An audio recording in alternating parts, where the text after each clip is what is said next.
Hello, hello. Today is Monday, the 28th. Tomorrow is Tuesday, March 29th, which is the release day for Song of Scarabs and Fallen Stars. So I wanted to put together all of the chapters 1 through 7 of Song of Scarabs and Fallen Stars that I have read and recorded, so that if you want to listen to the preview all at once, you can. So yeah, that's it. So this is chapters 1 through 7 of Song of Scarabs and Fallen Stars. Enjoy. 1. These are dark times, I said, resting my elbows on the table and leaning in closer to the microphone to add my personal commentary to the prescribed broadcast I had just read aloud. Trust me, I know. There are literal gods attacking our world. But we are all in this together. At sunrise and sunset every day for the past week, I emerged from my Saharan hidey hole to broadcast a daily public service announcement updating both humans and immortals on the current state of the war. I delivered the message, don't give up, we're working on it, and things will get better. Because the world knew me, trusted me, loved me. I was Tarsi Tiff, the chart-topping singer-songwriter beloved by all. Well, not all. One only needed to check out my social media to see that. I know how hard this is. I really do, I told listeners. Faint, breathy laugh caressed the microphone. Well, I've been working on something for you all. I crossed my ankles under my folding chair and sat a little straighter, a small smile curving my lips. A new song, just for you. A desert breeze fluttered the canvas flap, covering the doorway of the broadcast tent. The tiny hairs on my arms and the back of my neck stood on end, and I shivered despite the sweltering desert heat. I glanced to one side, then peeked over my other shoulder, making sure I was still alone. I hope this will remind you to stay strong, to never give up. We will get through this, and we will get through it together. I cleared my throat and inhaled, filling my lungs in preparation to hum the first notes. It had been ages since I last sang for an audience. Okay, maybe it had barely been a week, but I was used to regular doses of the sweetest sound in existence, the roar of a crowd of adoring fans. I missed it, missed them. I craved the swell of energy that poured onto the stage as a crowd's anticipation mounted, and the hush that fell right before I started to sing. The last bastion of social media went down 3 days ago, so I couldn't even rely on virtual adoration. This war had cut me off from my fans, from their love, and I was jonesing for a fix. My dad wanted me to make these broadcasts quick, say the thing, and get back to the safety of the Oasis. The longer I lingered out in the open, the more likely it was that one of my people's almighty ancestors, the Netjers, would detect me. They were like bloodhounds hunting for the scent of a Nezeret's immortal soul. But I just wanted to sing a song. Surely my dad couldn't begrudge me that. It was just a song, one little song. No harm ever came from singing a song. I closed my eyes and released the first string of notes. Brutal pain stabbed into my back and my eyelids flew open. I cried out, the inhuman sound strangling the beginning of my song as the pain burrowed deeper, boring through my chest. My lungs seized and the cry gurgled out. Eyes opened wide and mouth gaping, I stared down at my chest and watched the tip of a gleaming iridescent Eyes opened wide and mouth gaping, I stared down at my chest and watched the tip of a gleaming iridescent sword blade sprout from my sternum. My diaphragm flexed and spasmed, straining to make my lungs work. I felt pressure on the back of my shoulder, followed by a rush of searing agony as the blade disappeared, yanked free of my body.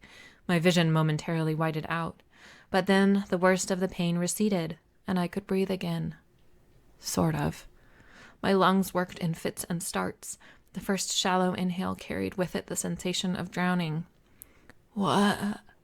The half-formed word came out with a gush of blood.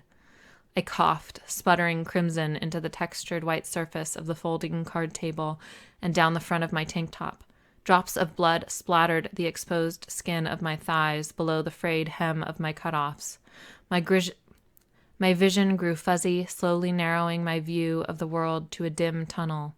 I slumped forward, banging my cheekbone against the microphone. It tumbled off the table, hitting the canvas floor with a dull thunk.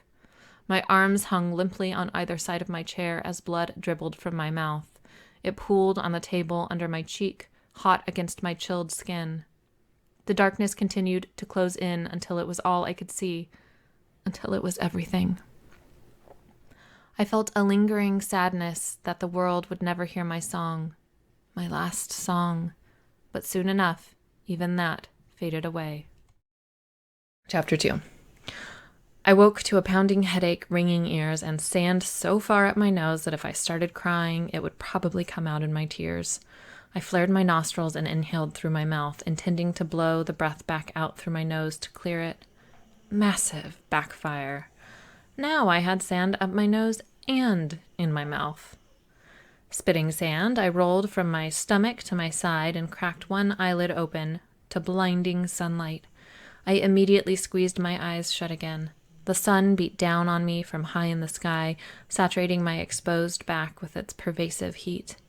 Gritting my teeth, I forced my eyelids open and raised my throbbing head, squinting against the bright sunlight. It took my eyes long seconds to adjust. It took my fuzzy brain even longer to process what I was seeing. Sand. So much sand. An endless sea of the stuff, stretching out in undulating waves, surrounding squat peaks formed of craggy limestone like white-capped waves. I craned my neck, peering all around me. The expanse of desert continued in all directions, vast and endless. What the shit? The words came out creaky, like my voice hadn't been used in days. I laid my head back down and squeezed my eyes shut. Clearly, I was in the desert, specifically Egypt's western desert. That made sense, as the last thing I remembered doing was reading the morning broadcast in the radio tent outside the Netgerat Oasis. But where was the canvas tent? Where was the buggy? Where was the satellite and radio tower? My mind finally registered the press of skin on skin where my torso touched my inner arm. I was absolutely positive I had been wearing a tank top when I left the Oasis. I had been known to let the girls hang out in private, much to the joy of the paparazzi who made it their business to be all up in my business, but I wasn't in the habit of walking around topless around my dad. However, I sure as hell didn't seem to be wearing a shirt now. I risked another raise of my eyelids to peer down at my body. And yep, I was naked as the day I had been born. What the actual shit? I mumbled, completely baffled. Don't get me wrong, I had been living in LA for the better part of the last decade. I'd had some wild times, resulting in more than my fair share of WTF wake-ups, but this, waking up face planted in the sand and buck-ass naked in literal bumfuck Egypt, was a new one for me. I rolled onto my back and flung an arm over my eyes to shield them against the sunny daggers stabbing down from the sky. I took a deep breath and delved deeper into my tender mind, searching for any possible explanation for my current, totally bonkers situation. Last thing I remembered, I was in the broadcast tent. I had finished reading out my dad's morning update, and I was about to sing my new song. I was excited. It's a pretty fucking fantastic song. A flash of memory seared through my mind, a mere flicker, there and gone in a heartbeat. A lightning bolt of pain struck my back, and a gleaming sword blade burst out of my chest. I gasped, sitting bolt upright. My eyes flew open, and I searched my bare chest with frantic hands for the bloody, gaping wound. But there was no sign of it. Before I had recovered from the disorientation of the first, another flicker of memory flashed through my mind. I floated through a streaming rainbow, being sucked toward a dark, looming void. I whimpered, curling up my legs and hugging my knees to my chest. My heart galloped, adrenaline flooding my veins. That looming darkness frightened me more than the memory of the killing blade. I buried my face between my knees, hiding from the disturbing scenes. It did no good. The vivid flickers of memories continued to invade my mind, choppy and incomprehensible. There and gone in a flash. I was in the rainbow stream again, only this time I wasn't floating. I was drowning. A violent, suffocating undertow dragged me away while I thrashed wildly. Panic gripped me and my breaths came faster. I focused on slowing my breathing, on drawing the hot, dry air deep into my lungs before releasing it in a measured exhale. What were those flashes? Genuine memories? Or leftovers from some horrific nightmare? I honestly couldn't tell. I felt like I had blacked out. My recollection of everything from the broadcast tent onward was too slippery. Those flashes too brief. I couldn't make sense of any of it. And the harder I tried, the more intensely my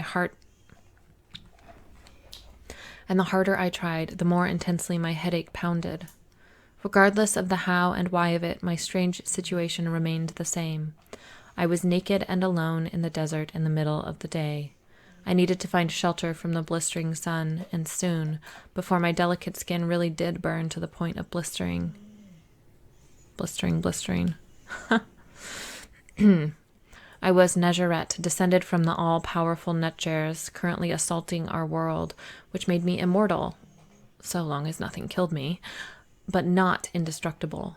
Once the panic receded some, I raised my head and squinted to look around, waiting for my eyes to adjust to the bright glare of the midday sun. I curled my legs underneath me and sat on my knees, raising one hand to shield my eyes. In every direction, jutting limestone outcroppings and rolling sand dunes stretched all the way to the horizon, where they met the cerulean sky. A few wispy clouds broke up the unrelenting expanse of blue overhead, but they were worthless for providing shade. I craned my neck to examine my shoulder. The coppery flesh had yet to take on the telltale rosy hue of a sunburn. I pressed a finger into the skin to be sure. Nope, not burned. Yet. I couldn't have been out here for very long. Frowning, I pulled on my shoulder to get a better look at my back. I hadn't noticed it at first, what with the sand coating my skin. My pristine, unmarked, uninked skin. My clothes weren't the only thing missing. Last I checked, the phases of the moon were inked onto my back, running down the length of my spine. It was a beautiful piece given to me by my Aunt Cat on my 18th birthday. The black ink faded to gray once my Nezharet traits manifested and my body started to reject it. I twisted this way and that, brushing away the sand to make sure my eyes weren't playing tricks on me. They weren't. The tattoo was gone. Not faded. Gone. What the hell is going on? I said, my voice more than a little shrill as I grew increasingly distressed. Hastily, I glanced down at my forearms, twisting my wrists to expose the undersides. The string of music notes on my left forearm and lyrics on my right were missing as well. I wasn't just naked. My skin was brand new. My brows bunched together and I shook my head, attempting to dislodge the cobwebs tangling my most recent memories. I scanned my immediate surroundings, this time using a more critical eye. No broadcast tent, no satellite or radio tower, no buggy. I chewed on the inside of my cheek. It was as though I had been plucked out of the tent and out of my clothes and dropped in some other random part of the desert. I adjusted my feet so the soles pressed into the warm, coarse sand and placed my palms on the ground, pushing myself into a crouch. My joints creaked, my muscles protesting at the movement. I felt bruised all over, like I had tumbled down the side of a mountain, pinballing between trees and boulders. Groaning, I straightened until I was standing about as steadily as a rheumatic octogenarian. I rubbed the center of my bare chest with my fingertips as I peered around, feeling a ghost of that blade skewering through flesh and organ and bone, but there was no actual pain, no tenderness, only the memory of searing agony. I inhaled deeply, filling my lungs completely, relieved to find no sense of drowning. My hand fell away from my chest when I spotted what I was looking for. There, near the horizon, I could make out a massive mound of craggy, sand-swept limestone boulders. The Netjar Oasis. I smiled to myself and trudged through the sand toward the oasis. I didn't relish the idea of waltzing in there naked, but if I didn't get out of the sun soon, I really would start toasting. 10 minutes into the trek, a terrifying possibility struck me. The netgers. If those frightful flashes weren't from a nightmare, but pieces of actual memories, then those bastards must have found me while I was broadcasting. It didn't explain how I had ended up naked and relocated, or not dead. I clearly recalled the sensation of a blade stabbing me through the chest, which should have been a killing injury, even for an immortal-ish Nezarette. The hows and whys fled my mind as fear gripped my heart. I picked up the pace, stumbling forward through the bone-dry sand until I was running. If the netgers had found me, I feared they would find the other Nezarettes hiding in the Oasis soon enough. If they hadn't already. Everyone I loved was there, my dad and Lex, Aset, the twins, little Rennie. A sob clawed up my throat at the thought of the netgers attacking my sweet baby sister, and I covered my mouth with one hand. I tripped in the sand, barely catching myself on my hands and knees. I loved Rennie like I had birthed the kid myself. If the netgers found her, they would kill her. Their mission was to search and destroy. No Nezarette was safe, no matter how young or innocent, especially not a special Nezarette like Rennie, who carried a rare shoot within her tiny toddler body, affording her some yet-to-be-revealed magical power. I took heaving breaths, wrestling the wild fear into submission, and pushed back up onto my feet. I ran the rest of the way to the Oasis as fast as I could. I had to get there before the netgers. I had to warn my people. I was gasping for breath by the time I reached the veritable mountain of limestone, shielding the Oasis from the world. Gripping my side and gulping air, I stumbled around the perimeter of the massive mound, searching for the mouth of the tunnel that burrowed through the limestone barrier to the idyllic haven concealed within. When I reached the opening, I stopped in my tracks. No, no, no. I lunged forward and slapped my hands against the solid barrier covering the entrance to the Oasis.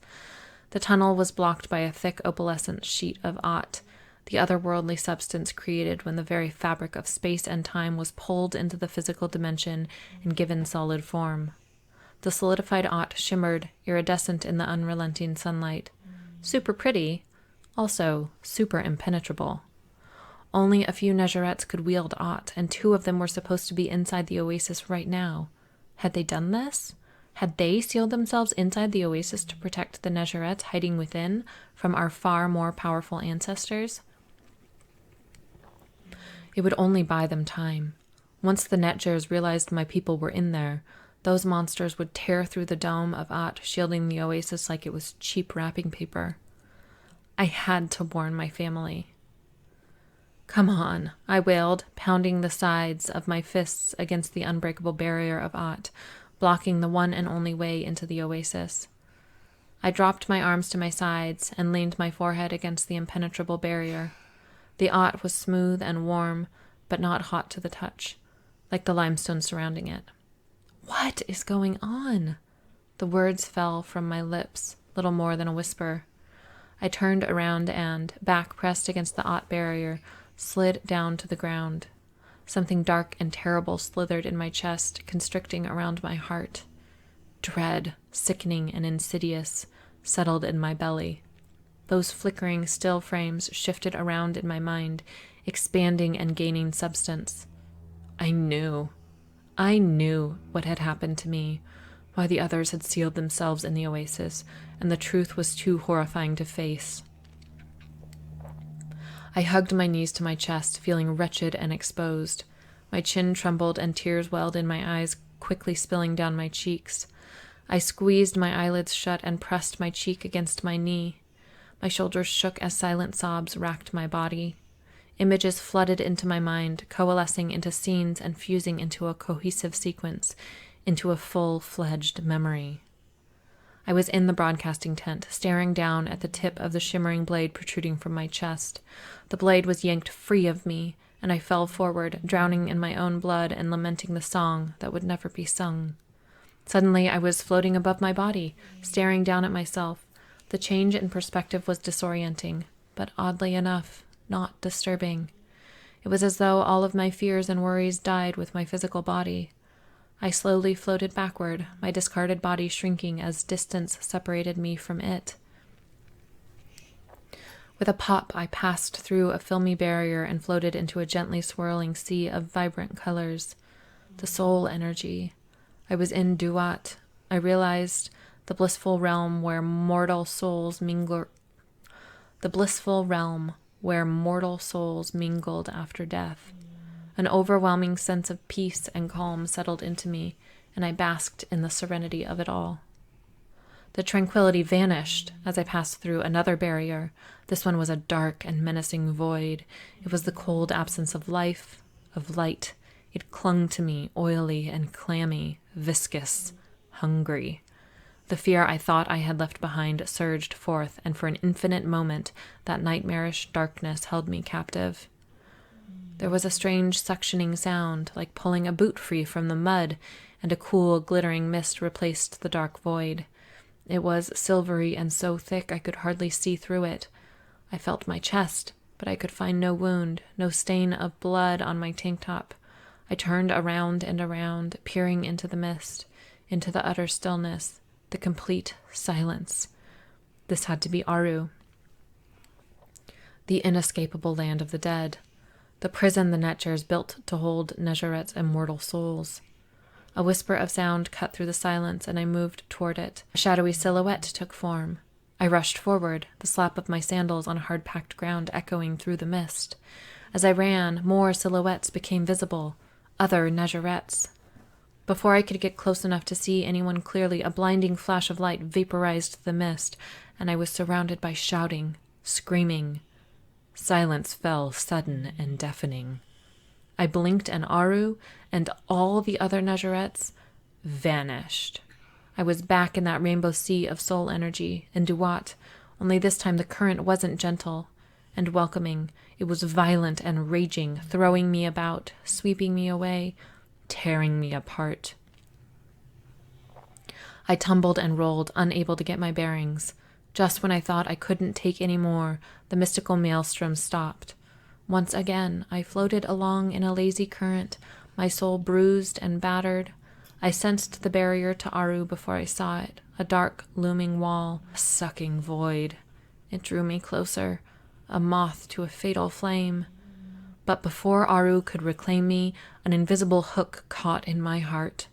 I gasped as something tugged me backward, away from the looming void.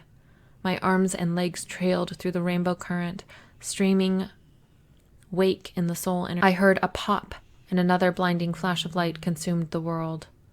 My eyes snapped open, and I raised my head, searching the horizon, but seeing another time, another dimension, another life. Are you okay? It hadn't been a nightmare. I died, and when my life ended, I was sucked into Aru, just like every Nezaret who had died before me. Narrowing my eyes, I studied my sandy surroundings. I was still in Aru. I had to be. Aru was a one-way trip. Not even an all-powerful Netjer could escape the dark, imprisoning shell surrounding the immortal underworld. So where was everyone else I had seen in that strange mist? I frowned and glanced down at my au naturel state. And where were my clothes? When I first arrived in Aru, I had been wearing the same tank top and shorts I'd been wearing when I died.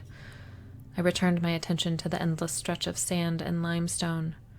I knew a fair bit about the Nezaret land of the dead. Aru was filled with an endless and varying array of landscapes, like some infinite and twisted theme park, ruled by a strange, wish-like magic. The denizens of Aru were able to think things into existence. In fact, the first Nezaret who ever entered Aru was the one who thought the labyrinthine structure of the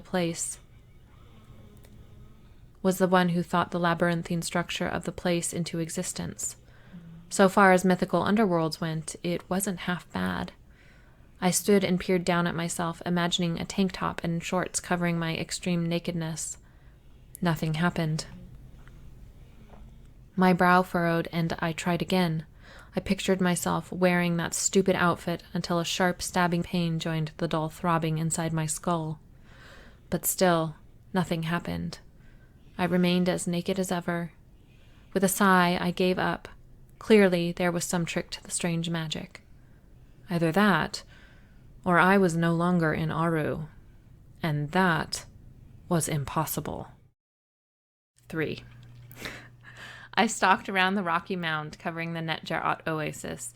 Being on my feet and moving helped my mind work, giving clarity to my muddled thoughts.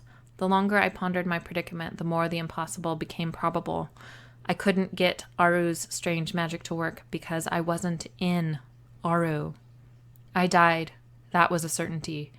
And like all Nezarettes who had died before me, I had been immediately sucked into Aru. But somehow the impossible had happened. I had escaped, or rather, I had been spat back out and then reborn. My brand spanking new body was a testament to my unexplained resurrection. It must have been Cat, I speculated aloud as I chewed on my thumbnail. My aunt was the only being in this universe more powerful than a Netjar. She must have somehow cracked Aru open, letting my immortal soul escape. It was the only plausible explanation. Not that I could come up with anything more specific than the vague certainty that Cat had somehow saved me. I glanced over my shoulder, then up at the sky for the upteenth time. Having been stabbed through the back by a Netjar left me paranoid and jumpy. Were those bastards still around, still hunting us? Or had Cat taken care of them as well? Not that there was anything I could have done about it if they were still lurking about. Well, other than not linger here and lead them right to the Oasis and to all the Nezarettes hiding within. Isfet, grant me the serenity to accept the things I cannot change, I murmured under my breath, the courage to change the things I can, and the wisdom to know the difference. The serenity prayer had become something of a security blanket for me during my troubled years. I often fell back on its simple, no-nonsense guidance when life grew too heavy. The Netjar situation, whatever its status, was out of my hands, but I could do something about my precarious, naked and stranded alone in the desert predicament. I reached the blocked entrance to the tunnel that led into the Oasis and stopped, crossing my arms over my chest. I glared at the impenetrable barrier barring my way. There was no way through, at least not for me. Here was another of those things I couldn't change. I needed to move on, to find shelter elsewhere, and water. If my gut was right and I had been miraculously resurrected, my shiny new body wouldn't remain alive for much longer without water, especially not at the rate I was melting in this heat. I angled my face up toward the sun and squinted, studying its position in the sky. I estimated 6 or 7 hours of full daylight remained in the day. Once the sun set, the air would cool, buying me some more time. "What's that rule?" I muttered as I shifted my focus to the horizon, far beyond which I would find the Farafra Oasis, and I don't actually know how to pronounce that, so... Something about 3s? I pursed my lips. You can survive 3 minutes without air, 3 days without water, and 3 weeks without food? I frowned. I couldn't imagine holding my breath for 3 whole minutes, and the idea of not eating for even a week made my stomach groan in protest. I wasn't sure how long it would take to walk to the Farafra Oasis from here. It was about an hour's drive. Did that equate to less than 3 days of walking? I let out a breathy, semi-hysterical laugh. Does it matter? It wasn't like I had any other options. I could either hoof it to the Farafra Oasis, or I could sit here and feel sorry for myself while I slowly died of dehydration, or heat stroke, or both. Huffing out of breath, I turned my back to the blocked tunnel and marched into the desert. I was about a half-mile out when I paused and turned to peer back at the rocky mound covering my people's ancient home. What about my family, my dad, Lex, Rennie, and the others who were supposed to be in the Oasis? Had they been among the silhouetted Nezarettes I had seen in Aru? What if they were fine and were still holed up in the Oasis? Maybe if I just sat tight near the tunnel entrance, eventually someone would come and remove the barrier to let me in. Accept the things you cannot change, I reminded myself in a sing-song voice. I could wait by the barrier, and someone might find me there and let me into the sanctuary of the Oasis, or a Netjar could find me, then find the Nezarettes hiding in the Oasis and kill them all. Or I could sit there until my body shriveled up, waiting for someone to come who wasn't even in there. It was safest to assume that the Oasis was empty and that I was on my own. I let out a sigh, turned, and continued onward, delving deeper into the wilds of the western desert. As I walked, I cataloged my extremely limited knowledge of survival skills. Jack of all trades, I was not. I was the dreaded master of one. I knew a lot about one thing, music, and not much about anything else. Certainly not much about anything that might help me survive out in the desert on my own. Well, my dad had taught me to fight, but that wasn't the type of survival skill I needed right now. I mentally berated myself for not taking up my ex, Wolf, on his offer to feature me as a guest on his survival show. Wolf in the Wild was an international sensation. Not as big as me, but big enough to get between us. Of course, he would never have admitted that. He would probably fire back with something lame, like saying there was no room for his career to get between us with my ego taking up all the space. Bleh. Ugh, I grunted. But what had I learned from listening to Wolf drone on and on about survival craft? I must have soaked up something. Cognitive oh my god. Cognitive osmosis is a thing, right? I knew not to drink untreated water from a natural source. Doing so risked exposure to all kinds of nasty bugs, but I didn't have any way to treat water, let alone know how to do such a thing. I thought maybe iodine was involved, or was it bleach? That doesn't make any sense, I mumbled, shaking my head. Why would anyone voluntarily drink bleach? Surely doing so would kill anyone who tried it faster than any parasite. I weighed the merits of dying of straight-up dehydration versus diarrhea-induced dehydration. If I found water and didn't drink it, I would most definitely die of dehydration. If I did drink it, there was a chance I would contract something like giardia and die in the least glamorous way possible. But there was also the chance that I would be fine. And bonus, I would be alive. In a worst-case scenario, you can always drink your pee. I gagged as Wolf's remembered words whispered through my mind. Not going to happen, bucko. Way too gross. With some of the things that came out of his mouth, it was a miracle I ever even wanted to have sex with him. And then there was the issue of food. The rule of 3 applied to humans, and while Negerettes were originally born of humans, Nguyen, the Netjer who created this universe, boinked and impregnated a human woman many thousands of years ago. Humans and Negerettes were different enough that I feared the 3 weeks without food rule wouldn't apply to me. Our relative immortality was born of the gift of hyper-regenerative cells. A Negerette's body kicked healing and renewal up into overdrive when injured. But the regeneration process required a ton of energy, in other words, food, and coma-like rest. A Negerette, in the throes of healing, was held captive by the gorge rest cycles that dominated the process. Theoretically, we could live forever, so long as nothing injured us beyond our hyper-regenerative means. I had no doubt that the damage caused to my body by dehydration or shudder, a waterborne parasite, would trigger my body's built-in regenerative process, which meant that if I suffered from either, I would need food, right away, and a lot of it. What was edible in the Sahara? I might as well have been on Mars for all the plant life visible at the moment. It was all sand and rocks as far as the eye could see. Far ahead, I could just make out the first hints of lumpy white chalk formations poking out of the sand. I was entering the white desert, which was a welcome sign because it meant I was heading in the right direction. It was less welcome for the extreme lack of anything alive in that portion of the Sahara. I had never personally experienced a regeneration cycle. I was 25 years old, and as was standard with my kind, my Negerette characteristics had only manifested a few years ago. I didn't actually know what my energy needs might be if I tripped on a stray chunk of chalk and sprained my ankle while trekking across this stupid, barren desert. I shifted my focus from the horizon to the sand right in front of me, suddenly more mindful of where I placed my feet. My shoulders were feeling slightly roasted, and I glanced down at my forearm. The coppery skin was definitely darker and rosier than usual.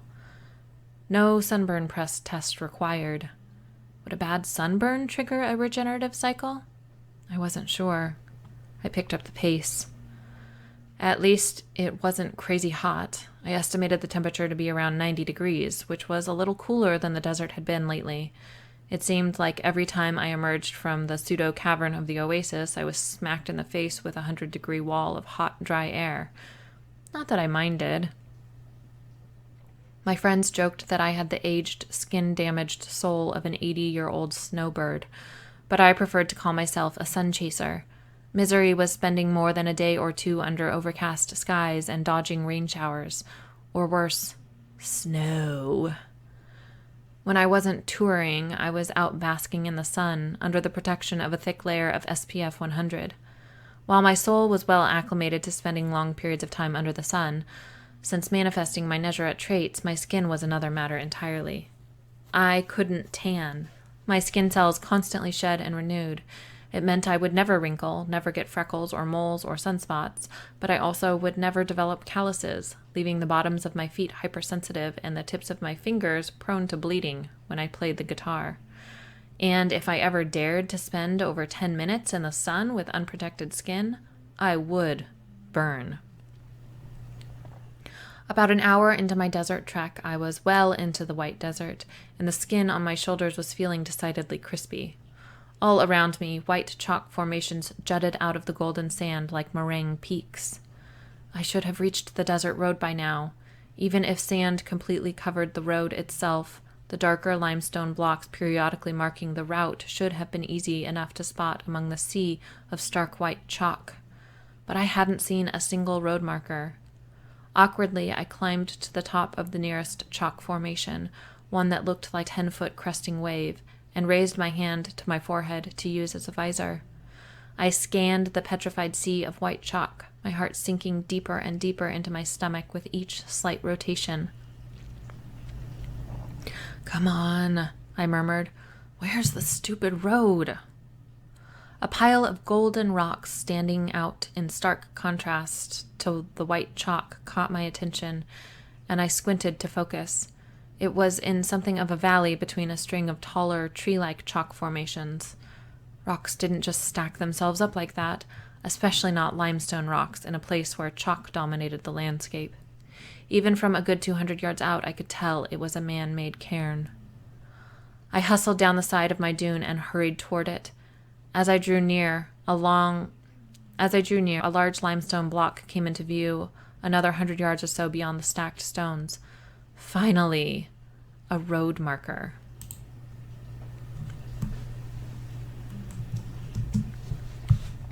I grinned, wincing as my dry lips cracked and split.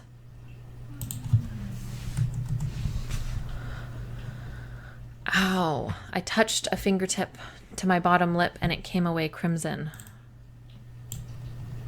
Hold on, I'm just marking this. There's a missing A.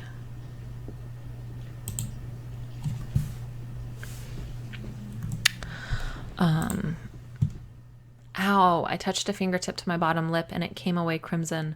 I licked my lips to moisten them, despite knowing doing so would only dry them out further. I couldn't help it. The cut had already healed, but I was prepared to be more cautious with my smiles. "This is a no-fun zone," I chastised myself under my breath. Then I laughed, without smiling, the sound a little too shrill, as if I needed a reminder of that. I passed the cairn, but paused at the larger limestone block marking the route. The road itself was completely sand-swept, and the marker was half buried, as though nobody had traveled this way in decades. Hands on my hips, I pursed my lips and quirked them to the side.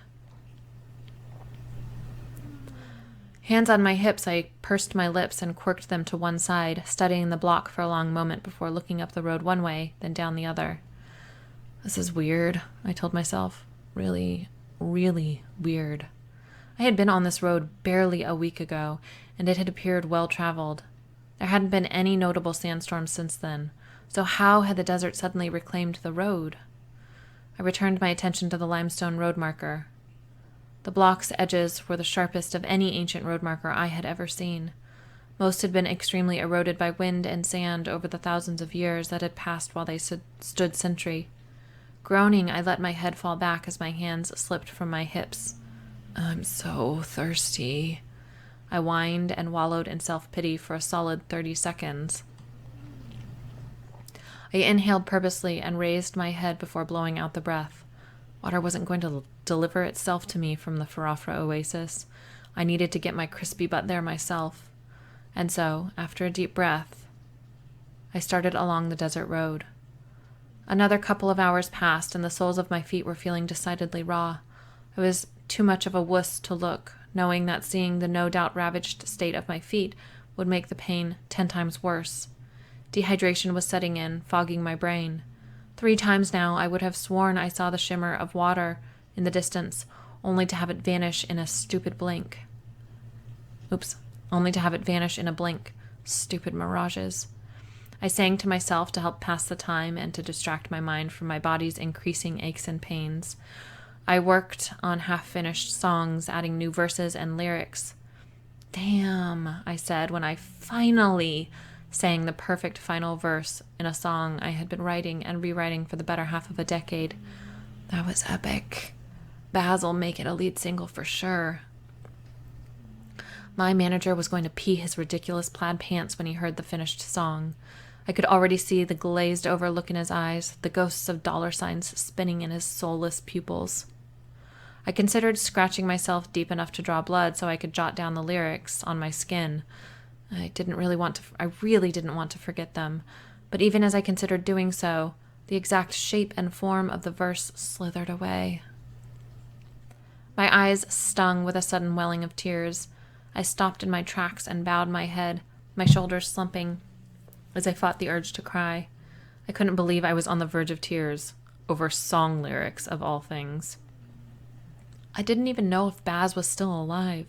The entire music industry might be dead for all I knew. The Netjars had been smashing cities left and right for days. But this, forgotten song lyrics, was going to be the thing to break me down. Not dying, or being inexplicably resurrected, not wondering if my family was okay, not finding myself stranded, naked and alone in the middle of the godforsaken western desert, and not walking for hours on raw feet, my skin singed and throat parched. No, nothing sensible like that. I was falling apart over stupid fucking song lyrics. Growling in frustration, I combed my fingers through my hair, pulling chunks of the long, dark strands free from the loose knot I had tied at the base of my skull. Get your shit together, chick. Come on. I gripped my hair tight at the roots and pulled. Come on, get it together. I inhaled shakily and raised my head, setting my jaw. I would not cry. Not right now. Not about this. I wasn't that self-centered. I couldn't be. Except I distinctly recalled that my last conscious thought before I died was of a song. Not worry for my family, who the Netjars were sure to find. Oh no, a song. You were right, Wolf. I took a step, then another, and another. I'm completely fucking obsessed with myself. When this was over, I was going to do a serious reassessment of my priorities. I would be making some big changes in my life. I would learn how to be less of a selfish asshole when this was over. Chapter 4. Left, right, left, right, left, right. The words were little more than grunts, but they kept me going. I staggered onward, my skin scorched and my bloody feet caked with sand. I was going on hour 6 or 7 of trudging along the desert road. The smooth white chalk formations jutting out of the sand had gradually given way to darker, craggier limestone. I had long since lost the ability to gauge the passage of time, but the sun clued me in. It had slowly sunk toward the horizon off to the right of the road, and now hovered there like it was purposely delaying setting. What a dick. I considered dropping to my knees to crawl for a little while, giving my soles a chance to heal, but if I got down on the ground, I wasn't sure I would be able to get back up, and I had made a promise to myself not to stop until I reached the Oasis. Until I reached water and salvation. The distant sound of children's laughter reached my ears, carried by a gentle breeze. The sound lured my gaze up from the rock-strewn sand covering the patch of road immediately in front of me. I couldn't recall the last time I had looked up. It took energy away from walking, from convincing each brutalized foot to lift and touch back down on the coarse, burning sand. When I did look up, I was a little surprised to find the road ahead of me sloping downward. I felt like I was trekking up a steep incline. I was even more surprised to see tall stone pillars silhouetted by the tangerine sky. Squinting, I trudged onward. Not pillars. People. My eyes opened wide, and I stumbled forward. I was too weak and clumsy to catch myself, and I ended up sprawled on the road, face in the sand. I spat out sand and lay there for a few seconds, my forehead resting on my forearm as I caught my breath, working up the nerve to raise my head, to look, to see. If it was a mirage, if the people were suddenly gone, I wasn't sure I could make myself stand up again, to keep going. This was so hard, too hard. I couldn't do it. A wretched sob rattled around in my chest, clawing its way up my throat. When I opened my mouth, I released a hoarse cry. Please be real, please be real, please be real. The words were a whispered wish, barely audible. After a few more rugged lungfuls of air, I slowly raised my head. The people were still there, several dozen of them, robed in white from head to toe. They still looked like stone pillars to my sluggish mind, except stone didn't move. There was some kind of animal. Camels? No, the shape was wrong. Horses? But that made no sense. Horses didn't do well this far out in the desert. But I didn't really care, because there, beyond the cluster of white-robed figures, was water. Glorious, drool-inducing water. The small, pristine pool of water glittered amber in the golden light of the setting sun, surrounded by a border of greenery. I swallowed glue-like saliva, imagining it was cool, clear water, then licked my cracked, peeling lips with a tongue like a tacky eraser, and pushed myself up to my hands and knees. After a deep, fortifying breath, I gingerly placed one foot on the ground and whimpered. It was like stepping on hot coals. I forced myself to transfer my weight to that foot and straighten my legs as I placed my other foot on the ground, earning a muted cry. I squeezed my eyes shut, sending a cascade of tears streaming down my cheeks. I was so close, so damn close. The water was right there. I could not give up now. After a deep inhale, I blew out the breath and opened my eyes. I lifted my right foot and took a step. Then I stepped forward with my left foot. Each step brought forth a starburst of pain and a muffled sob, but I did not stop. As I drew nearer to the people, I saw the animals were donkeys, their backs laden with woven baskets and hide waterskins. Something about that seemed off, but I didn't have the mental energy to figure it out. I attempted to arrange my face into a warm, friendly expression. I was just a woman out for a nice, peaceful stroll through the desert. But deep down, I knew there was no way to disguise the desperation in my eyes. And then I remembered I was naked and burned to a crisp, and I wondered why I was even trying to pretend that anything about this situation was casual or normal. All stares were focused on me as I approached. I tried to see myself through their eyes. I probably looked half dead and fully nuts. The white-robed figures murmured among themselves, some tilting their heads to the sides as they watched me. A few of the smaller figures, children, giggled and ducked behind adults, peeking out around their robes. A lone figure stepped forward from the group and cautiously approached me. I stopped walking. It was all I could do to remain on my feet, to not drop to my knees, and beg this stranger to take pity on me and fetch me a handful of water. Just one handful. It didn't even need to be clean water. At this point, I would gladly have slurped from a mud puddle. "What has happened to you, child?" the figure asked, voice feminine but seasoned with the gravel of age. It took my shriveled mind eons to process the meaning of her words. She stopped a half-dozen paces away, and I focused on what I could see of her aged face under her linen cowl. As she studied me, concern deepened the lines in her brown, leathery skin. "I'm Nezarette," I told her, betraying every survival instinct in my body, but she needed to know the Netjars would hunt me. Being near me meant danger to her and her people. If they were smart, they would run away from me and never look back. Confusion clouded her shrewd eyes. She studied me for a long moment, and then she stunned me speechless by dropping to her knees. She bowed her head, holding her hands out, palm up. Her knuckles were bulbous and gnarled, but her hands were steady. At first I thought she must have recognized me. as Tarsi Tiff, international superstar. She wouldn't have been my first elderly fan, but she may have been my most unexpected. I supposed I should have been flattered, or maybe embarrassed. I didn't deserve such deference, but I didn't have energy for anything beyond lusting after the natural well a scant 100 yards away. I couldn't even manage a half-hearted effort at covering what I could of my nudity with my hands and arms. The woman spoke without raising her head. "You honor us with your presence, Divine One." Again, it took me ages to comprehend her words, and even longer to discern the reason for the delay. It wasn't because extreme dehydration slowed my mind, or rather, not only because of the dehydration. I was having a hard time understanding her because she was speaking a language I hadn't heard since I was a young child.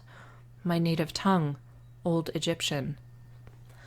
Among humans, the language had been dead for thousands of years, and this old woman was decidedly human. Negerettes didn't age, at least not in the traditional physical sense. So how could she possibly be fluent in that ancient language? Only then, once my brain code switched to Old Egyptian, did I fully process what she had said. Specifically, what she had called me. Divine One. It was an honorific that humans used for my kind during ancient times. The title hadn't been used in hundreds, possibly thousands of years, in any language. This woman hadn't recognized me as Tarsi Tiff. She had recognized me as Negerette. Despite the lingering end-of-day heat and my extreme dehydration, an icy chill cascaded over my skin. I shivered as things that had seemed odd or out of place shifted, and I reoriented myself in the world. I had wondered why my people would have replaced the Ott barrier blocking the tunnel to the Netjar Ott Oasis, but now I could see that it hadn't been replaced at all. Rather, it had never been removed, and the limestone blocks marking the desert road were in such remarkable condition because they had yet to be eroded by eons of sandstorms. When I was expelled from Aru, I had tumbled through Duat for what felt like an eternity because I hadn't jumped straight from Aru to the same time and place of my death. I had been dragged back to the distant past, to the time and place of my birth. It was impossible, miraculous, almost unheard of. I had, like my beloved stepmom before me, unintentionally traveled backward in time. Now we have a time jump to chapter 5, which is in the present, and we also have a POV change, which is we're going to see a chapter from Lex's perspective. Lex is the main character from the Echo Trilogy, which is the first series in this Echo world. So this is it's kind of funny because it starts with a couple of magazine articles and then it goes into her chapter. So I'll go ahead and start that. So this is Song of Scarabs and Fallen Stars leading into chapter 5. We'll just say that. So letter from the guest editor, Archaeology Today magazine. Dear reader, not long ago I was in your metaphorical shoes. I was an average Jane graduate student. I knew the rules of the world and understood the limits of humankind. There was no place for immortals or soulmates or time travel in the real world. Such things were relegated to works of fiction until I learned I was an immortal, until I met Haru and bound my soul to his, until I traveled through time. So much has happened in the 2 decades since I learned the truth of the world, that I am Negerette. I witnessed the death of a god, Nuin, the father of all Negerette kind, and became his interim successor. My babies, Susie and Cyrus, have grown into near omnipotent beings. My little sister Kat has transformed into a veritable goddess, powerful enough to protect not just the world, but the entire universe. I learned that existence extends beyond the physical realm. I learned of Ott and anti-Ott, the elemental building blocks of this universe. I learned to enter and view the echoes, the higher dimension where I can view all past, present, and potential future events like a streaming video. I learned about Duat, the higher dimension filled with a rainbow river of soul energy, the source of all mortal souls. I learned that, as a Negerette, I have an additional part of my soul called a Ba, which, in the event of my death, will be lured into and trapped within a separate, self-contained dimension beyond Duat, called Aru. And I learned that some Nezarets have yet another soul element called a shoot, which gives us incredible otherworldly abilities. I borrowed Nuen's shoot for a short while and wielded his terrifying power over time and space. Now I have my own shoot that allows me to pull raw Ot in the physical realm. Pull raw Ot into the physical realm and shape it to my will. My husband, Haru, can teleport from one location to another. Kat's drawings take on a life of their own, and her unique connection to the universe allows her to draw not only Ot and anti-Ot, but also the vast river of soul energy.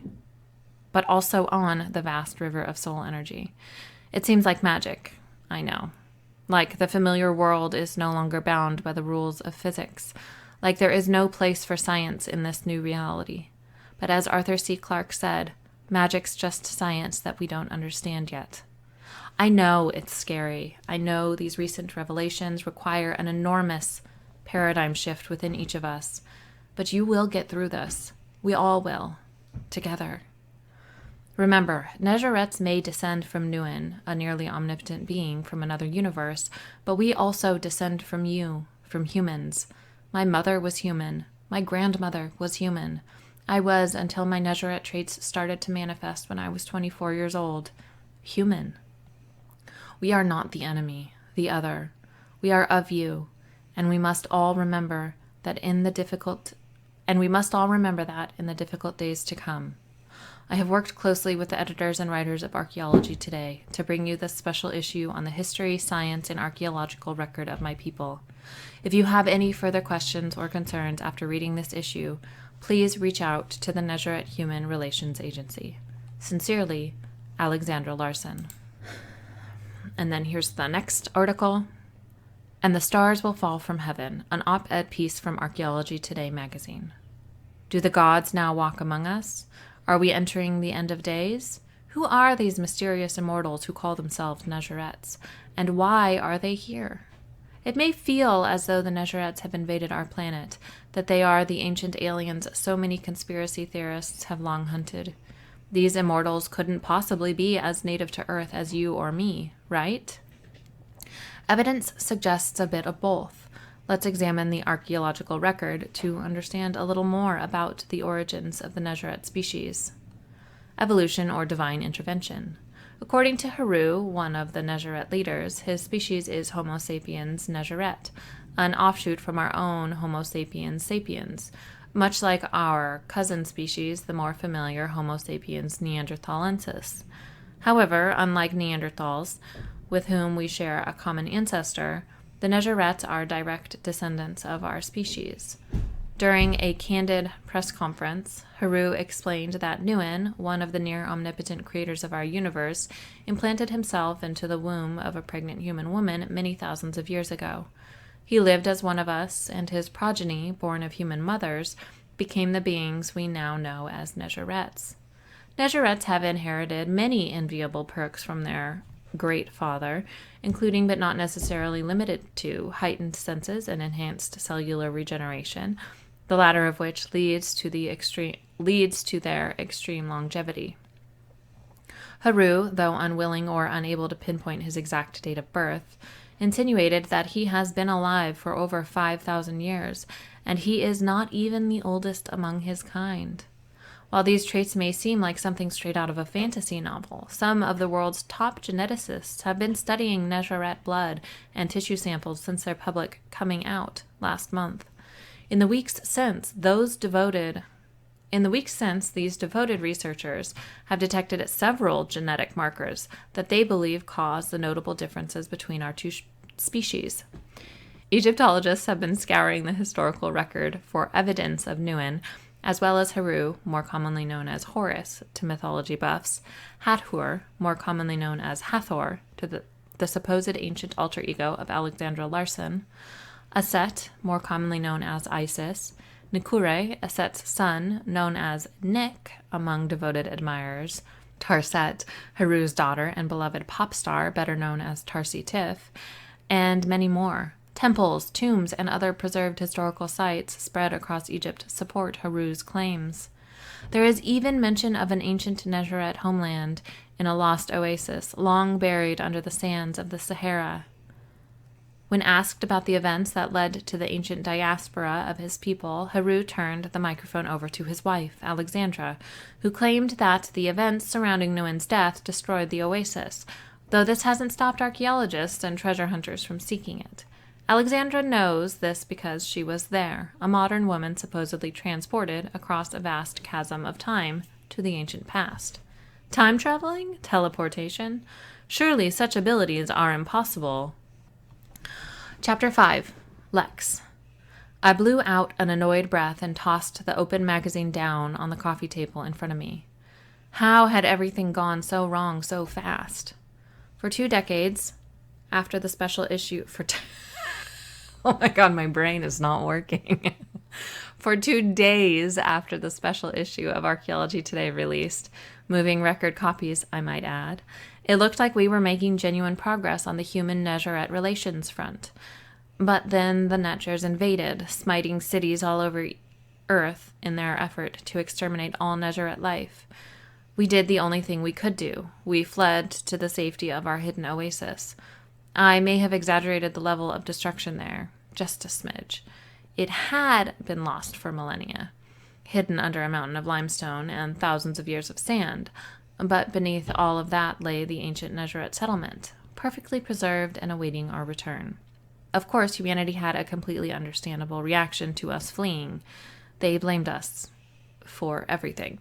For abandoning them in their time of need, for drawing the Netchers' attention to this universe in the first place, for the destruction and devastation caused to this planet. In the eyes of most humans, we were responsible for every death that resulted from the immortal war, and I could hardly blame them for that.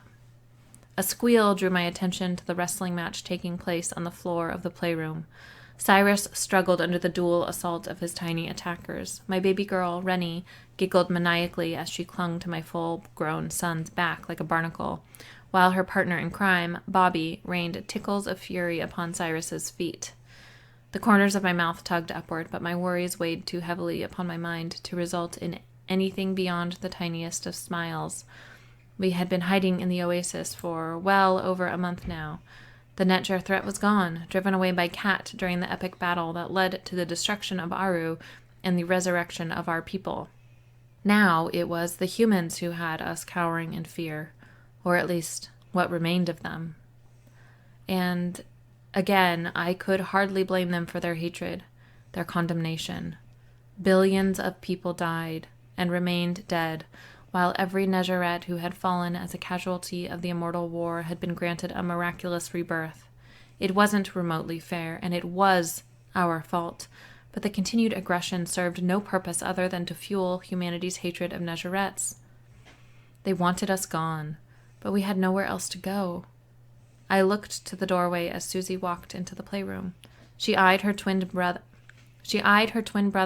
wrestling with her younger siblings on the floor, smirked and shook her head, then turned her attention to me. She crossed to the room to where I sat perched on the edge of an odd bench, her brow furrowing when she spotted the open magazine on the coffee table in front of me. "Mom," she said, a faint hint of exasperation in her tone. "Why do you beat yourself up with that thing?" She flicked her hand toward the discarded magazine. "There's nothing you could have said differently in there that would have made this situation better." She stopped near the end of the table and crossed her arms over her chest, raising her eyebrows for emphasis. "It is what it is. We can only move forward from here." I let out a single dry laugh. I think we both know that's not entirely true. Our family had a bad habit of hopping this way and that around in the timeline. Even if Kat had put a kibosh on any further time travel before her powers burned out, there was always a chance for temporal displacement. I knew that better than anyone. Susie rolled her eyes. "I'm sure Dad's waiting for you," she said. With a sigh, I stood and brushed a whole lot of nothing off the front of my linen pants. "Yes, I'm sure he is." I pointed to the low table tucked into one corner of the playroom with tiny chairs arranged around it. "The kids' snacks and waters are right there," I told her. We had done what we could to make the space comfortable, but our resources were extremely limited out in the middle of the desert. It wasn't like there was an IKEA nearby to furnish all the palaces in the oasis. In the last month and a half, we had made do with fabricating what we could from solidified aught and repurposing the few creature comforts we had hauled out here before. Had it really only been a month and a half since everything went down? Since the war ended? Since we died and were reborn? Since Tarset vanished? It felt like a lifetime ago. A squeal followed by a peal of laughter shook me out of my daze, and a smile curved my lips as I watched Cyrus chase Rennie and Bobby around the room, stomping after the smaller children and roaring like a deranged T-Rex. It was probably time for me to stop thinking of Cyrus as a child. He was 20 years old now and nearly as large as his dad. But for the leaner build of youth, I could almost mistake him for Haru from behind. But Cyrus was my child, my baby boy, my firstborn son. He would always be my baby, regardless of how big or strong he grew. "We'll be fine, Mom." "We'll be fine, Mom," Susie said, linking her arm with mine and tugging me toward the doorway, away from her siblings. "Take a breath, go to the meeting, and don't worry." I cast one last uncertain glance at Cyrus and his toddler charges before stepping out into the hallway. The trio was oblivious to me leaving. Somehow that stung more than it reassured me. I frowned as Susie pulled me further down the hallway. We were on the second floor of the Oasis palace that had been my husband's home in ancient times. Most of the bedrooms and more private living spaces were located on this level and the one above. Haru had turned one such space into his office, where Susie currently led me.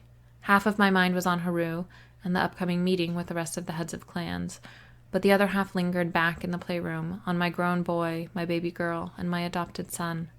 Susie and Cyrus may have been my first children, but ridiculously complex time travel circumstances had prevented me from experiencing the joys and struggles of raising them. Rearing Rennie and Bobby was my first true mothering experience, and my helicopter parenting tendencies disturbed me to no end. But they had died on my watch, in my arms. I swallowed the sorrow, shoving the memory of those horrifying last moments into a locked vault in my mind. They were okay now, and the Netgers were gone. Nothing like that would ever happen to my children again. I glanced over my shoulder as Susie led me further down the hallway. "If anything happens while we're at the meeting..." "Nothing's going to happen, Mom," Susie cut in. "But if something does happen, and you need any help..." I persisted, anxiety twisting in my gut. Some nights I didn't sleep a wink. I just laid there in bed, thinking through all the worst-case scenarios, imagining every bad thing that could happen to my babies. Not even Haru could distract me from the horror show playing out in my mind, not while he battled his own demons. "Get Grandma," Susie said, finishing for me. She added an eye roll for good measure. "I know." We slowed as we approached the open doorway to Haru's study. The faint hum of Tarset's voice told me my beloved was watching one of Tarset's many recorded interviews. Susie and I stopped in the doorway and peered in at Haru. He sat at his desk, hunched forward on his elbows, his back bent and shoulders slumped. Only the top of his buzzed head was visible over the upper edge of his laptop screen. It was so strange to see his powerful figure bowed and his dazzling charisma dulled by such heavy burdens. Not just his role as the leader of our people, but his heartbreak over losing Tarset. I pressed my lips together, the corners dipping down into a frown as my heart broke for my husband, my bondmate, the man whose soul resonated in perfect harmony with mine. Our unique connection meant I felt his pain on a visceral level, not quite as if it were my own, but close. He had been watching recordings of Tarset obsessively since the dust settled after Kat resurrected us and defeated the Netgers. It was when we first realized Tarset was missing. I wasn't sure what he thought he would find in those videos, but it certainly hadn't brought us any closer to finding her. All it had done was reinforce Haru's belief that he had failed in his role as Tarset's father. He blamed himself for what had happened to her. Not that we had any clue of what that might actually be. Susie loosened her hold on my arm and dragged hers free. I glanced at her face to find her features arranged in a mirror image of mine. She gave me a slight nod of understanding, her eyes filled with pity, and inched backward. When she was out of arm's reach, she turned and retreated at a quicker pace. I watched her go, waiting until she disappeared around the corner, then turned my attention back to Haru. I inhaled deeply, grounding myself in my own emotions to resist the undertow of his turmoil, and stepped into the study. Haru didn't look up as I crossed the room. I doubted he even realized I was there. I rounded his desk and planted myself behind his low-backed chair, slipping my arms around him and resting my chin on his shoulder. The soft fabric of his linen button-down shirt brushed against my forearms. He pressed the side of his head against mine in silent greeting. On the screen, Tarset sat in an elegant, upholstered armchair, one leg crossed over the other, her usual poised, bubbly self. She looked glamorous and gorgeous, as always, her copper eyes glittering with good humor, and her long, dark hair tied back in a sleek, high ponytail that trailed over one shoulder. "But yeah," Tarset said, smiling like she was talking to her closest girlfriend in the universe. "We're still friends, Wolf and me. We were right for each other for a little while, but not forever. Not for forever, you know?" Yeah, the interviewer said, and the camera cut to her. "I think we can all relate to that." She was the curvy journalist from Celeb News Now, Miranda something, which meant this was that interview. I held in a sigh. "So, tell us," Miranda started. "What has it been like to grow up as an ancient Egyptian magically transported to modern times?" Tarset laughed, the sound musical, like every other sound that came out of her mouth. Her expression remained warm and open as she answered. "Honestly, I couldn't tell you. I mean, how many people remember much from before they were, 4 years old?" She shook her head, shrugging. "This world?" Tarset held out her hands, gesturing to the world beyond the set of the interview. "This is all I've ever really known." The camera cut back to Miranda, capturing her thoughtful nod. "You've been notoriously tight-lipped about the actual circumstances that led to your move from ancient times to our modern world. Can you tell us anything about what happened, about how you ended up here?" Tarset laughed again. "You mean, can I tell people how to travel through time?" She grinned. "I hate to disappoint your viewers, Miranda, but it was kind of a one-time deal." "Surely you must be able to share something," Miranda persisted. "Maybe not the how of it, but what about the why? You were born at the end of the Old Kingdom in Egypt, during the final years of the incredibly long reign of Pepi Neferkari, if I'm not mistaken." The camera cut to Tarset's wilting smile, but it only lingered on her for a second more before returning to Miranda. Miranda leaned forward, her face locked in that dog-with-a-bone journalist's expression that I knew for a fact Tarset despised. "Why did you leave that time? Why jump forward 4,000 years? The camera cut back to Tarset, capturing the last ghost of her smile as her gaze grew distant, her eyes unfocusing. The darkness from her childhood cast shadows on her usually sunny, effervescent personality. The shadows vanished almost as soon as they appeared, and Tarset's smile returned, but it looked forced. I clenched my jaw, hating Miranda, whatever her last name was, for forcing Tarset to dredge up those haunting memories. What right did this woman have to push and push and push? Tarset was a person, but all this woman saw was a story. More than once I had heard Tarset confess she felt like she was public property, that it was part of the whole fame gig. She would say it with a single shoulder shrug and a lopsided smile, like the masses thinking they owned her didn't bother her. But here, now, in this interview, it clearly did. "I was sick," Tarset finally said, pausing to clear her throat. The heartache in her voice shoved me back to those traumatic events, and in a blink, the memory replayed in my mind. "Something's wrong," Haru said, stopping before the columned entrance to the palace. He looked up at the descending sun, still hours from the horizon. "They never go in this early. There's still much to do." Haru took the stairs leading up to the palace's arched doorway, 2 at a time, me close on his heel. Vomit and sweat scented the air, and I suppressed a gag. "Sesha!" he called out to his wife. There was no response. "Sesha, where are you?" A groan came from one of the back rooms, accompanied by the faint sound of weeping. Haru made his way through several sparsely furnished chambers and down a long hallway that led to the back of the palace, to the cozy room where the 3 youngest children slept. Sesha kneeled on the floor beside one of the 3 polished wood-frame beds, carved to display a bevy of animals native to Egypt, her head resting on her curled-up arm on the edge of the bed and her body shaking with each of her faint sobs.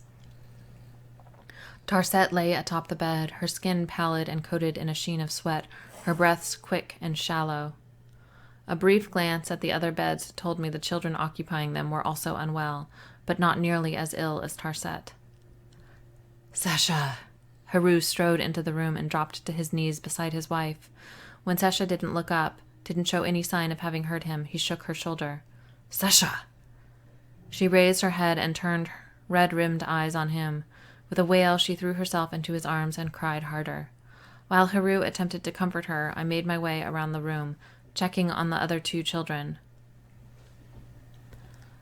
They were both burning up, but neither seemed to be having as much trouble breathing as Tarset was having.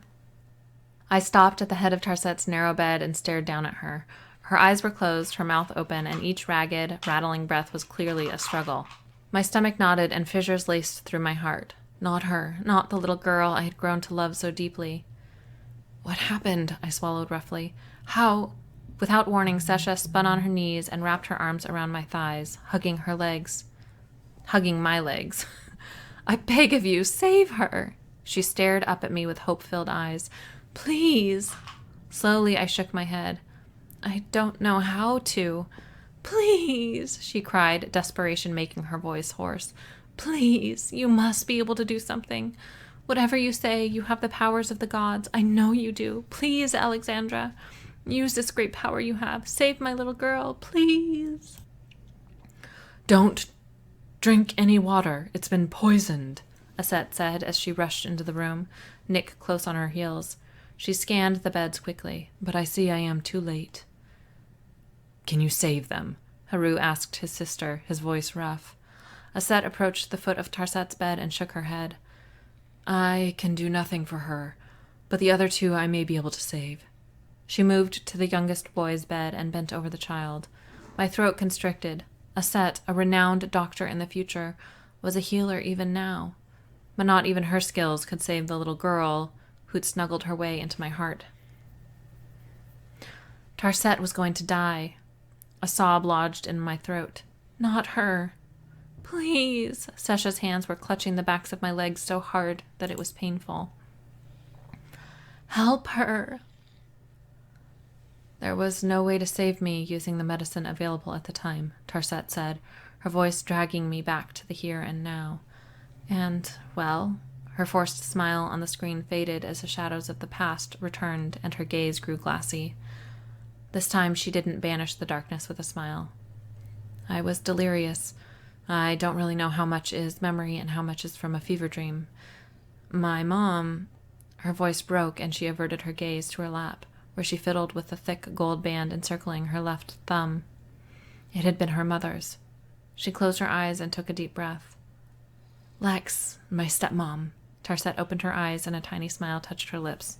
"Well, you know who she is.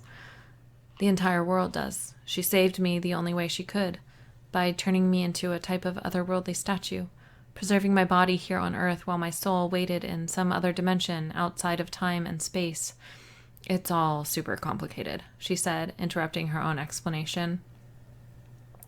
To call the events that had led to Tarset's shift from the distant past to the present super complicated was a gross understatement. I had been there, and it had been epic in every possible meaning of the word. "Long story short," Tarset said on the screen, "I remained frozen in time for 4,000 years until medicine advanced far enough that I could be unfrozen and saved." She shrugged, the shadows in her eyes clearing as her smile widened. "And then I was here." The camera shot lingered on Tarset. "Wow," Miranda said, slowly shaking her head. "I can't imagine what that must have been like." Her features shifted into an exaggerated expression of sympathy. "So, just like that, you left your family behind." "Part of my family," Tarset corrected. "I still have my dad and Lex and their kids, and I have more cousins and aunts and uncles than I know what to do with." She laughed, clearly trying to steer the conversation back onto lighter ground. "But your mother," Miranda said, refusing to shift gears. "You must miss her." I let out a derisive snort. What a stupid thing to say. Of course Tarset missed her mom. Sasha was amazing. I missed the damn woman, and she still owned a sliver of my husband's heart. A hint of irritation flashed across Tarset's face, so quick and subtle that if I hadn't known her, the real Tarset, I would have missed it. Rue balled his hands into tight fists on the arms of his chair. Beneath me, I could feel the tension humming through his muscles, and I tightened my arms around his shoulders. Yeah, I miss her, Tarset said. I suppose it's the same for any kid who loses a parent when they're young. I mean, it doesn't matter if they died 4 years ago or 4 millennia ago. It will always hurt, always be fresh, always raw. A tear breached the brim of Tarset's eyelid and streaked down her cheek. So, yeah, I miss my mom. I miss her every day. Tarset inhaled a shaky breath, her nostrils flaring, and turned her face away from the camera. Tears filled my eyes and spilled over. I sniffed and wiped them away. Tarset was our ambassador, the public face intended to help humanity accept Nezarec kind. I had watched her give countless interviews in this role since the big Nezarec coming out, and she almost never showed such vulnerability. She had always been so careful to conceal her inner scars, even around family. Such an open, raw display of pain was rare. I had long assumed she held everything in because she didn't want to seem ungrateful. She bottled up all of her missing, all of her longing for the life, the mother she left behind in ancient times, and only projected what she believed others wanted to see in her. Calm, happy, friendly, cheerful, kind. Those were the adjectives that fit Tarset, or rather, that fit her public image as Tarsi Tiff. When had her public face invaded her private life? It seemed like the polished plastic version of Tarset was all we saw these days, even behind closed doors. I reached past Haru and tapped the laptop screen to pause the video. Haru expelled a breath like he had been holding it for minutes. I should have seen it, he said, the silken baritone of his voice vibrating against my chest. How much she was struggling. He exhaled a laugh, brief, muted, and bitter. I didn't. I couldn't. I was so focused on our people, on the bigger picture and the war, and that I failed to see what was going on with my daughter. I closed my eyes. Oops, not what I wrote.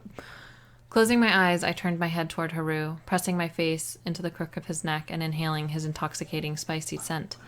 Then I placed a soft kiss against his smooth, golden-brown skin, sighed, and opened my eyes, pulling away just enough to see his strong profile. I apologize if you are hearing weird noises. It is my child. I have no other option for today. Tarset is a performer, I reminded him. She's an expert at putting on a show to make her audience see and feel whatever she wants them to see and feel. She didn't want you to see her pain, to feel it with her, so she didn't let you. Haru sat motionless for a long time, but slowly the tension eased from his muscles, and he relaxed beneath me. He shifted his hands to my forearms, crossing over the front of his chest. We remained that way for nearly a minute, not moving, not talking, just being together. Sometimes that was enough. Haru slid his left hand into mine and rotated it to place a gentle kiss on my palm. He exhaled a sigh, the sound slow, deep, and rough, and turned his chair away from the desk. Oh my God, my child.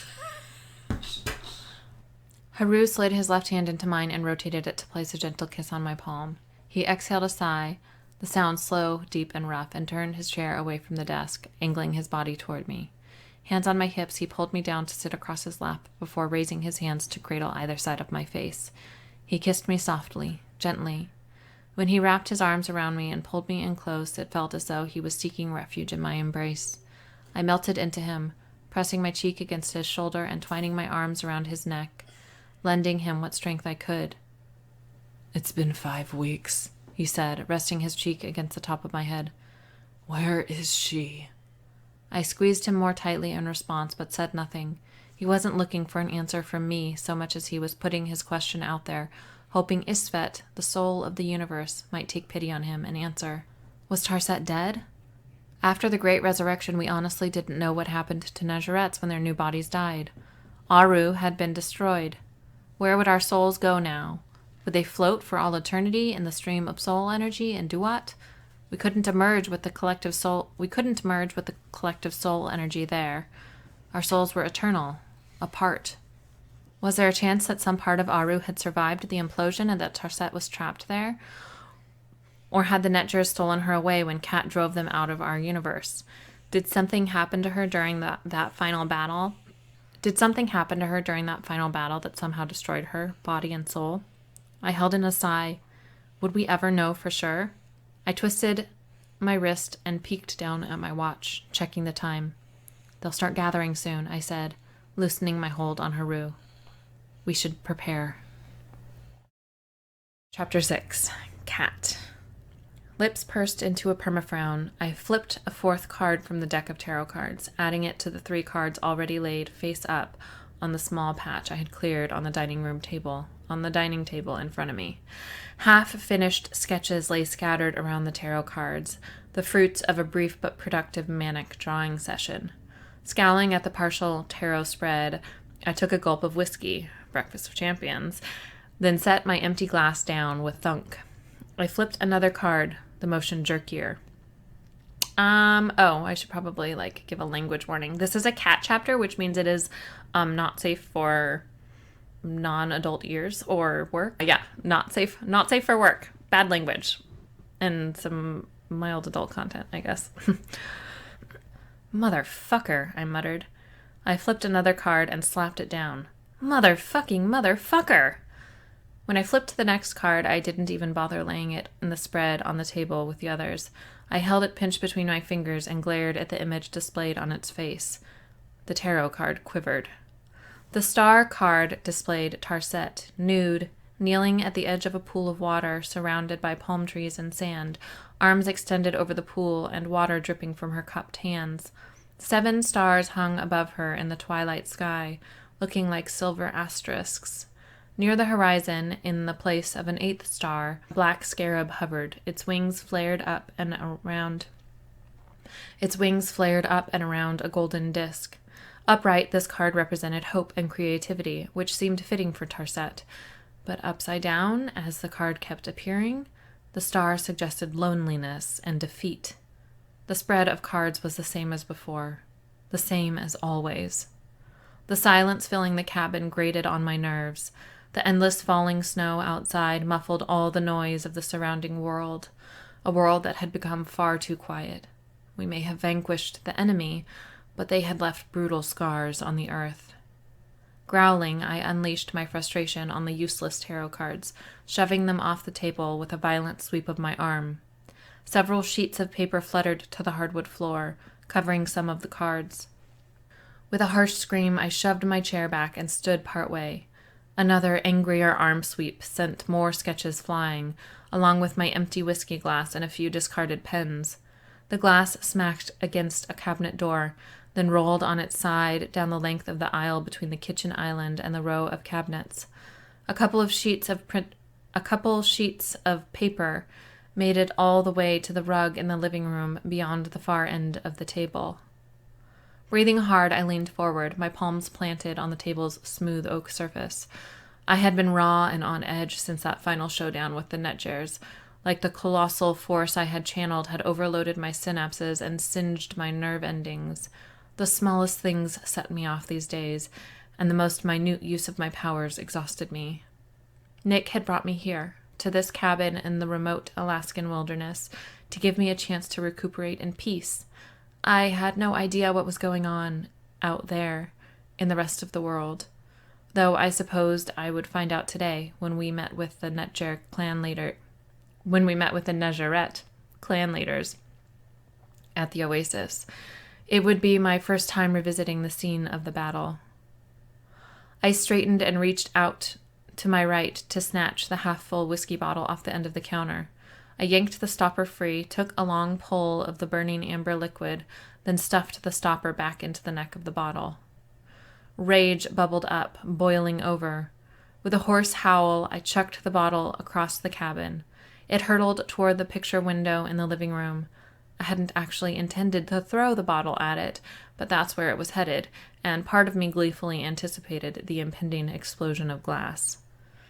The bottle froze feet from smashing into, and likely through, the window. It hovered in front of the glass, the idyllic winter wonderland displayed beyond remaining undisturbed by my tantrum. A delicate vine of iridescent aught coiled around the neck of the bottle, the other end of the vine rooted in the floor. In the entryway beyond the corner of the living room, the cabin's front door stood open. Nick stepped inside, holding an armful of firewood, his tall, imposing figure framed by a serene, snowy backdrop. The early morning light tinted the snow behind him rose gold. He had been out since I woke up some 40 minutes ago. Now I knew where he'd been, chopping wood. Sometimes he needed physical activity to expel his frustration. I wasn't oblivious enough to think I wasn't the root source of most of that frustration. Nick stomped his boots on the entry rug and scanned the chaos on the floor around the table before fixing his attention on the hovering bottle. A grim expression hardened his stunning, angular features. At his direction, the Ott Vine lowered the whiskey bottle, gently setting it on an end table beside the couch. The thin vine unwound from around the neck of the bottle and withdrew, fizzling away in a glittering mist. Nick took another step into the cabin and kicked the front door shut. "I thought we talked about this, kitty cat." He speared me with his pale blue stare, one eyebrow elevated. "It would seem you and I have different definitions of the word rest." I raised my right hand, thrust it out in front of me, and flipped in the bird. The corner of Nick's sinful mouth tensed, and he narrowed his eyes to irritated slits. In the same heartbeat, a new vine of Ott snuck up from the floorboards at my feet and snaked around my outstretched wrist. Nick tutted and shook his head. "Such crude manners. Somebody should really teach you a lesson." My stomach did a little flip-flop at the dark promise in his words. I tugged my arm, attempting to pull free from the vine's hold, but it was useless, like being cuffed in an iron manacle. Before that final no-holds-barred battle with the netjars, I easily would have been able to shatter the Ott Vine with focused thought. But at the moment, the task was utterly impossible. Nick crossed the living room to the oversized hearth in the far wall, taking his time, letting me struggle. He crouched and set down the firewood, stacking it in a neat little pyramid in the recessed cubby beside the fireplace. By the time he stood and faced me, I had stopped struggling. I couldn't break free, not in my current state. I assumed that was the whole point of his little display of power, and my lack thereof. Nick wanted me to face my weakened state, to acknowledge the lingering effects of the battle. The war was over, but the trauma from the fight lingered in my body, in my soul. Nick crossed his arms over his chest and stood in front of the hearth, simply staring at me. His eyes trailed lazily down the length of my body, taking in the baggy sweats and t-shirt I had taken from his dresser when I crawled out of bed. When his gaze finally returned to mine, his pale eyes glinted dangerously. "Since you seem to be incapable of resting on your own," he said, slowly stalking toward me. He unzipped his checked wool coat and shrugged out of it, shedding his lumberjack disguise and tossing the coat aside like it contained the last shreds of his civility. "It falls to me to make you rest." I gulped, a zing of anticipation shooting down my spine, striking my core. I licked my lips, my chest rising and falling faster than before. Another vine of Ott shot out of the floor and captured my other wrist. Those twin vines holding me captive pulled my hands down and dragged me backward toward my abandoned chair.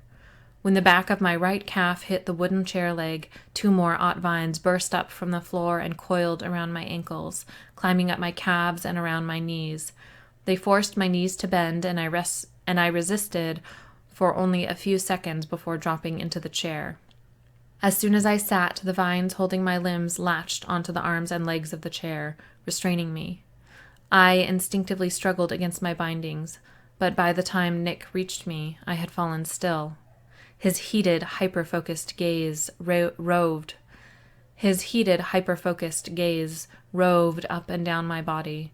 He was hunger, need, desire, and he was just a little bit scary. I watched him, motionless save for the rapid rise and fall of my chest. I had a rough idea of where this was headed, but Nick could be extremely creative. I could only imagine what he had planned for me. The only thing I knew for sure was that I would love every damn second of it. Nick leaned in, looming over me. He set his hands on the arms of my chair, directly behind my elbows, and bent his arms, sinking deeper into my personal space. A low, rough noise rumbled in his chest as he nuzzled the hollow of my neck, his nose barely skimming that sensitive flesh. The aught vines twining around my legs crept higher, inching up the insides of my thighs. They forced my knees further apart until the outsides of my legs were flush against the chair's armrests. Nick pulled back enough that I could see his achingly beautiful face. His gaze skimmed over my features, dark lust burning in his pale irises. His face was naked of his signature piercings, but his neck displayed the goddess Isis tattooed in black ink, her wings outstretched to embrace him. I had done that, marked him. My ink stained patches of his skin, all over his glorious body. A small, possessive smile curved my lips. "You want me to punish you, don't you?" Nick said, his voice a low purr. His attention lingered on my lips before returning to my eyes. "Do you want pain or pleasure?" He licked his lips as they curved into a slow, wicked grin. "Or both?" My voice caught in my throat, my heart hammering and my whole body flushing. Don't get me wrong, my sexual tastes were far from vanilla. But Nick was every other fucking flavor in the ice cream shop, and he made me feel like an inexperienced young virgin at least once a day. But Nick's focus abruptly strayed away from me, and my words faltered. He fell still, absolutely and completely. Even his aught vines ceased their slow, incessant creep up my body. I watched as the desire bled from his eyes, as his eyelids opened wider, as something that looked a hell of a lot like fear took root in his shocked stare. "What?" I craned my neck to see what had captured his attention. Something on the floor. But all that was down there were my scattered tarot cards and the dozens of half-finished, hastily sketched drawings. Straining the muscles and tendons in my neck, I glanced from Nick to the drawing I thought had captured his attention and back. "What is it?" The aught vines restraining me vanished, leaving me startlingly free to move. I twisted my wrists, increasing the blood flow to my fingers. Nick stepped away from my chair and crouched to pick up the sketch. He stood and extended his arm, holding the sketch out in front of me. "What is this?" I scanned the drawing. It was one of the first I had done this morning. Like all the others, it featured a winged scarab holding a circle over its head in its buggy pincers, much like the scarab on the star card. Aesthetically, this particular rendition of the winged scarab was very much in the style of the ancient Egyptians. "It's a drawing?" I said dryly. "Duh." Nick didn't react to the sarcasm dripping from those 3 words. It wasn't like him to ignore my pokes and prods. He liked it when I gave him shit, and he enjoyed dishing it back out even more. Unease settled in my belly, replacing the need Nick had stoked just moments ago. Nick locked eyes with me. "Why did you draw this, Cat?" The paper shivered as he shook the drawing for emphasis. He called me Cat. Not kitty cat, just Cat. This was bad. My brow furrowed and my lips parted. Again, I looked from Nick to the drawing and back. I searched his eyes, trying to understand why this sketch had shaken him so badly. I didn't get it. "I was trying to find Tarset," I admitted. He was going to love that, especially after I had promised not to even try to use my powers when I was alone. Lately, I had a bad habit of ending up unconscious when I pushed myself too hard, magically speaking. A bitter laugh bubbled up from my chest, and I flung a hand, gesturing to the rest of the unfinished sketches littering the floor.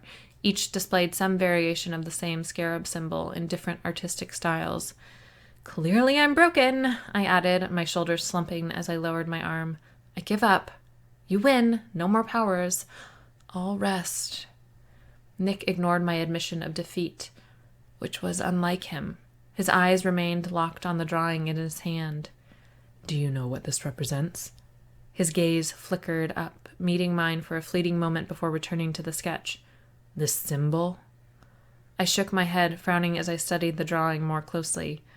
I mean, other than the sun, right? That's what the scarab is holding? The sun?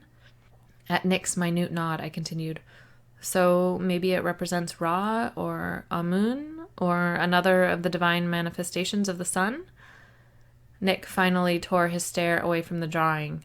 His eyes locked with mine once more. Tum, he said, naming one of those solar gods. It represents Tum. I shook my head slowly, unwilling or unable to make the necessary mental leap quickly as fear iced through my veins. Tum was a Nezharet myth, a legend. He was our version of the boogeyman, said to hunt naughty Nezharets and kill them in their sleep. And I had drawn his symbol over and over while trying to find Tarset. I swallowed roughly. But I cleared my throat and held Nick's haunted stare. But Atum is a myth. He's not real. Yeah, sure, Nick said. But despite his quick agreement, his voice lacked conviction. Whatever you say, kitty cat. Chapter 7. Nick. I hung back as Kat strode toward the magical gateway drawn on a sheet and pinned up on the living room wall. Heading outside dressed in only my jeans and a t-shirt felt wrong when the cabin's windows provided a view of knee-deep snow. But then we weren't heading outside here. Kat's hand-drawn gateway would transport us to the other side of the world, to the Oasis, where a who's who of the Nezharet world was probably already gathering. I leaned back against the edge of the kitchen island and crossed my arms over my chest. I don't think we should go. We had made a deal. If she could create the gateway without overexerting herself and passing out, then we would go to the meeting. I wasn't too proud to go back on my word. Not if it meant keeping her safe. Kat halted mid-step, 2 paces from the gateway. She stood with her back to me for a solid 10 seconds before slowly turning to look at me. Her eyebrows raised. She looked ready to go to battle in her black leather coat and combat boots, and with her sword Mercy strapped to her back. But despite her appearance and trademark fuck-off attitude, I knew her nerves were eating her alive. Sorry, language. It is Nick. Yeah, so language warning. I'll reread that and delete that. Okay. Language warning. This is Nick's chapter, so there is some language. Inappropriate adult language. Not safe for work language. Depending on where you work. But despite her appearance and trademark fuck-off attitude, I knew her nerves were eating her alive. The corners of my mouth tensed as I anticipated an outburst. Being with Kat was like riding a roller coaster built on emotional extremes every second of every day. It was fucking exhausting. And exciting as hell. She wasn't just volatile. She was a fucking volcano. And nobody, not even me, the person who shared a soul bond with her, could predict when she was going to blow. They don't need us, I said, not backing down. Let's sit this one out. Her scowl deepened with each word. We'll hit up the next gathering, I went on. Give you a little more time to... Her expression hardened, her eyes flashing with rainbow luminescence as she subconsciously drew on her unique connection to the soul energy. It had been happening more and more often, and neither of us knew why or what it meant. The battle had damaged her soul so badly that she couldn't even feel it when she channeled soul energy. Most of the time, she didn't even know it was happening unless I told her. The vibrant burning colors filling her eyes faded almost as soon as they appeared, giving way to the dark brown irises I drowned in every night, and morning, and afternoon. Fuck, I wanted her, right now, always. I pushed off the counter and stalked toward her. If I could just get my hands on her body, I knew I could convince her to stay. Kat widened her stance and reached over her shoulder, drawing her sword in one smooth motion. The cabin filled with the ringing of the aught blade. Back off, Nick. This time, I was the one to stop mid-step. I raised my hands, quietly surrendering. Slowly, deliberately, I slipped my hands into the front pockets of my jeans to let her know I wouldn't try anything more. She wasn't beyond fighting me to get what she wanted. Even if we both knew she wouldn't beat me, she would still try. "We're going," she said, staring at me for a moment longer before trusting my show of defeat and sheathing her sword. "Deal with it." Before I could even think about arguing further, she spun on her heel and stomped through the gateway. I blew out a breath and followed her, looked like it was an eruption kind of day. The gateway transported us to the portico outside the arched front entrance of Haru's palace. Kat stood on the edge of the porch and stared out at the oasis. I stepped forward to stand beside her. There were hints of green growing things everywhere I looked. The land was coming back to life, now that the Netjers had ripped away the mountain of limestone that had shielded the oasis from the rest of the world. I angled my face upward, taking in the deep purples, oranges, and reds staining the sky, while secretly keeping a close watch on Kat. If she felt like I was hovering, or if I dared to inquire about her well-being, she might just deck me. It wouldn't have been the first time. The corner of my mouth tensed as I suppressed a grin. Not that I minded. Without warning, Kat trotted down the porch steps and started along the paved pathway that would lead toward the gathering area at the heart of the oasis. I begrudgingly followed her, a glowering shadow.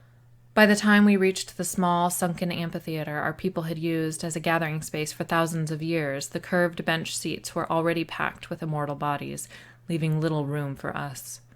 I spotted my mom on the far side, seated in the row behind Haru and Lex. Haru was on his feet, addressing the gathered Negerettes. Kat stopped near the entrance to the south stairway, her hands balled into tight fists at her sides. She was losing her nerve, but if she walked away now, she would see it as backing down from a challenge, something she was practically allergic to. She would hate herself for the perceived show of weakness, and she didn't need that on top of all the other shit she was dealing with. I placed my hand flat against her lower back and guided her around the outside edge of the amphitheater, heading for the east stairway. We quietly descended the stairs and slipped between the rows, squeezing in beside my mom. "Good to see you, dear," my mom murmured, curving her arm around Kat's shoulders and giving her a side hug. "You too, Aset," Kat said, her rigid expression warming momentarily as she leaned into the embrace. My mom released Kat and reached across her back to grip my shoulder. Her eyes locked with mine, her stare overflowing with questions about Kat, about me, about how we were doing and what we had been up to. There was a silent admonition in there, too, for being so out of touch. "Later," I mouthed. She nodded and returned her attention to the debate happening in front of us. Haru was still on his feet, but a woman across the amphitheater had joined him in defiance of whatever he had been saying. Her name was Saskia, and she was the leader of the Baltic clans. I hadn't been paying attention to their debate, but her body language told me it wasn't a friendly discussion. I tuned in now. "It's not our place to force them to cohabitate with us," Haru countered vehemently. "If they want to form human-only settlements, we must allow them to do so." "Human-only?" Saskia sneered and shook her head. "Open your eyes, Haru. They're not human-only. They're anti-Negerette, and these so-called safe havens are little more than breeding grounds for anti-Negerette terrorists." She sniffed in disgust. "We need to snuff this problem out before it grows. How many more of our people need to be captured and tortured to convince you of that? How many more of our people need to die?" Saskia flung her hand out, pointing a single slim finger straight at Kat. "Behold our great savior." Sarcasm dripped from her words. All eyes turned to Kat, who tensed beside me. Lex glanced over her shoulder, surprised at seeing us there, melting into an apologetic smile for Kat being drawn into the argument. Tension vibrated in my muscles, making my body go rigid. This was exactly the kind of thing I had been hoping to avoid. Saskia lowered her hand. "Weak and power-depleted." Her gaze swept across the assembly. "Who's to say if the great Katerina Dubois will ever return to full power? We can't rely on her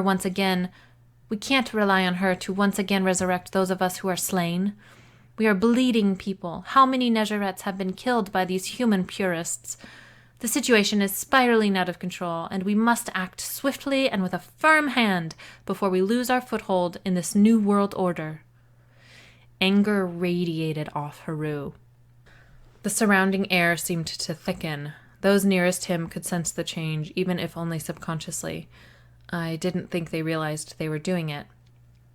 But all around Haru, Nezerettes leaned away or even scooted on their benches.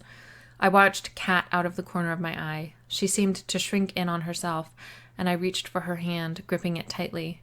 Her slender fingers felt frail, so unlike her. Coming here was a mistake. We had barely been sitting here for 2 minutes, and Kat had already been attacked for her current depleted state. A state she was only in because she had saved these ungrateful pricks. More violence will only reinforce the position of these wayward groups, Haru countered, his voice low and carefully controlled. We would be feeding fuel to their fire. If you want to see a situation that is out of control, by all means, Saskia, launch an attack.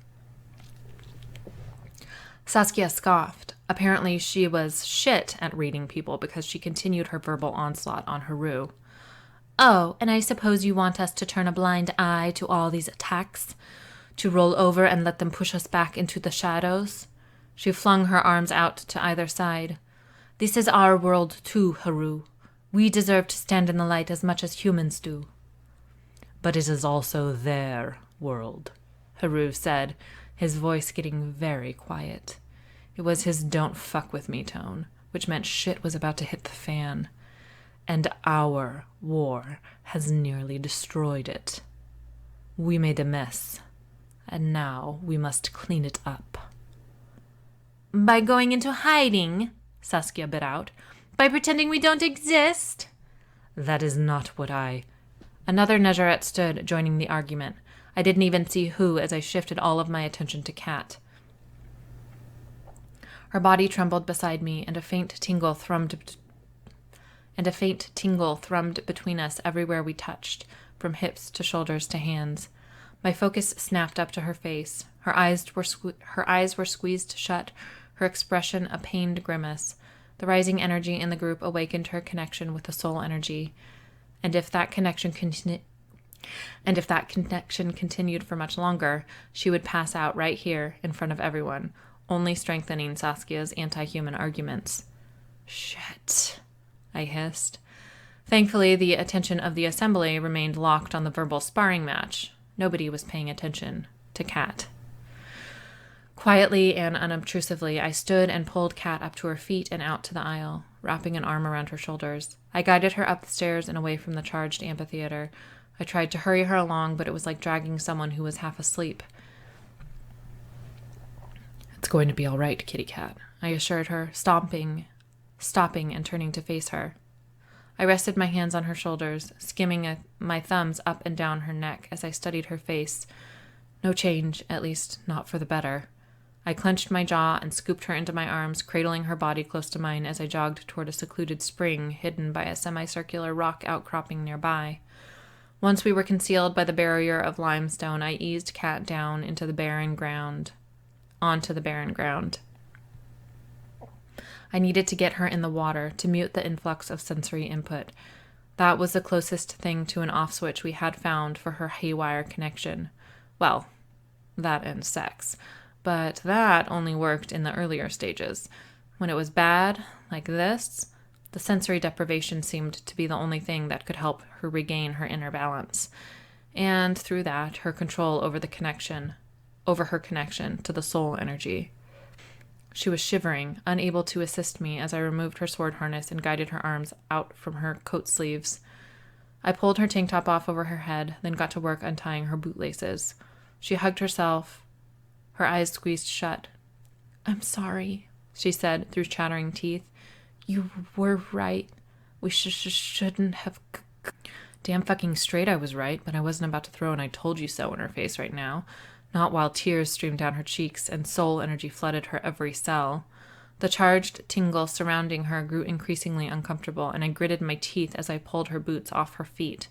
I yanked her socks off next, then moved higher to unbutton her jeans. I pulled my hand away when my bare skin contacted hers, It was like touching a live electrical socket. I shook out my hand, then carefully unbuttoned and unzipped her jeans. There was no way I was going to get them off her lower body with her sitting like that. I could just leave them on, but bare skin worked best. "Lay down, kitty cat," I told her, just for a second. She seemed locked in that position, and it took her a painfully long time to relax onto her back. I finally pulled her jeans off and tossed them away. Kneeling at her feet, I surveyed her nearly naked body. For once, the sight didn't induce even a hint of lust. There was no room for desire right now, not when the need to protect her consumed everything within me. Now, for the hard part. I stood and moved to her side and crouched. I inhaled deeply, holding my breath. This was going to hurt. Jaw clenched, I sucked in a breath and slid one arm under her knees, the other under her shoulders, then lifted her off the ground. The shock of energy was so intense it momentarily locked up my muscles. I pushed through the pain, forcing our way forward. By the time we reached the edge of the pool, I was gasping for air and covered in sweat. An image of tossing a live toaster into a bathtub flashed through my mind, and I paused at the water's edge. This was the worst she had ever been.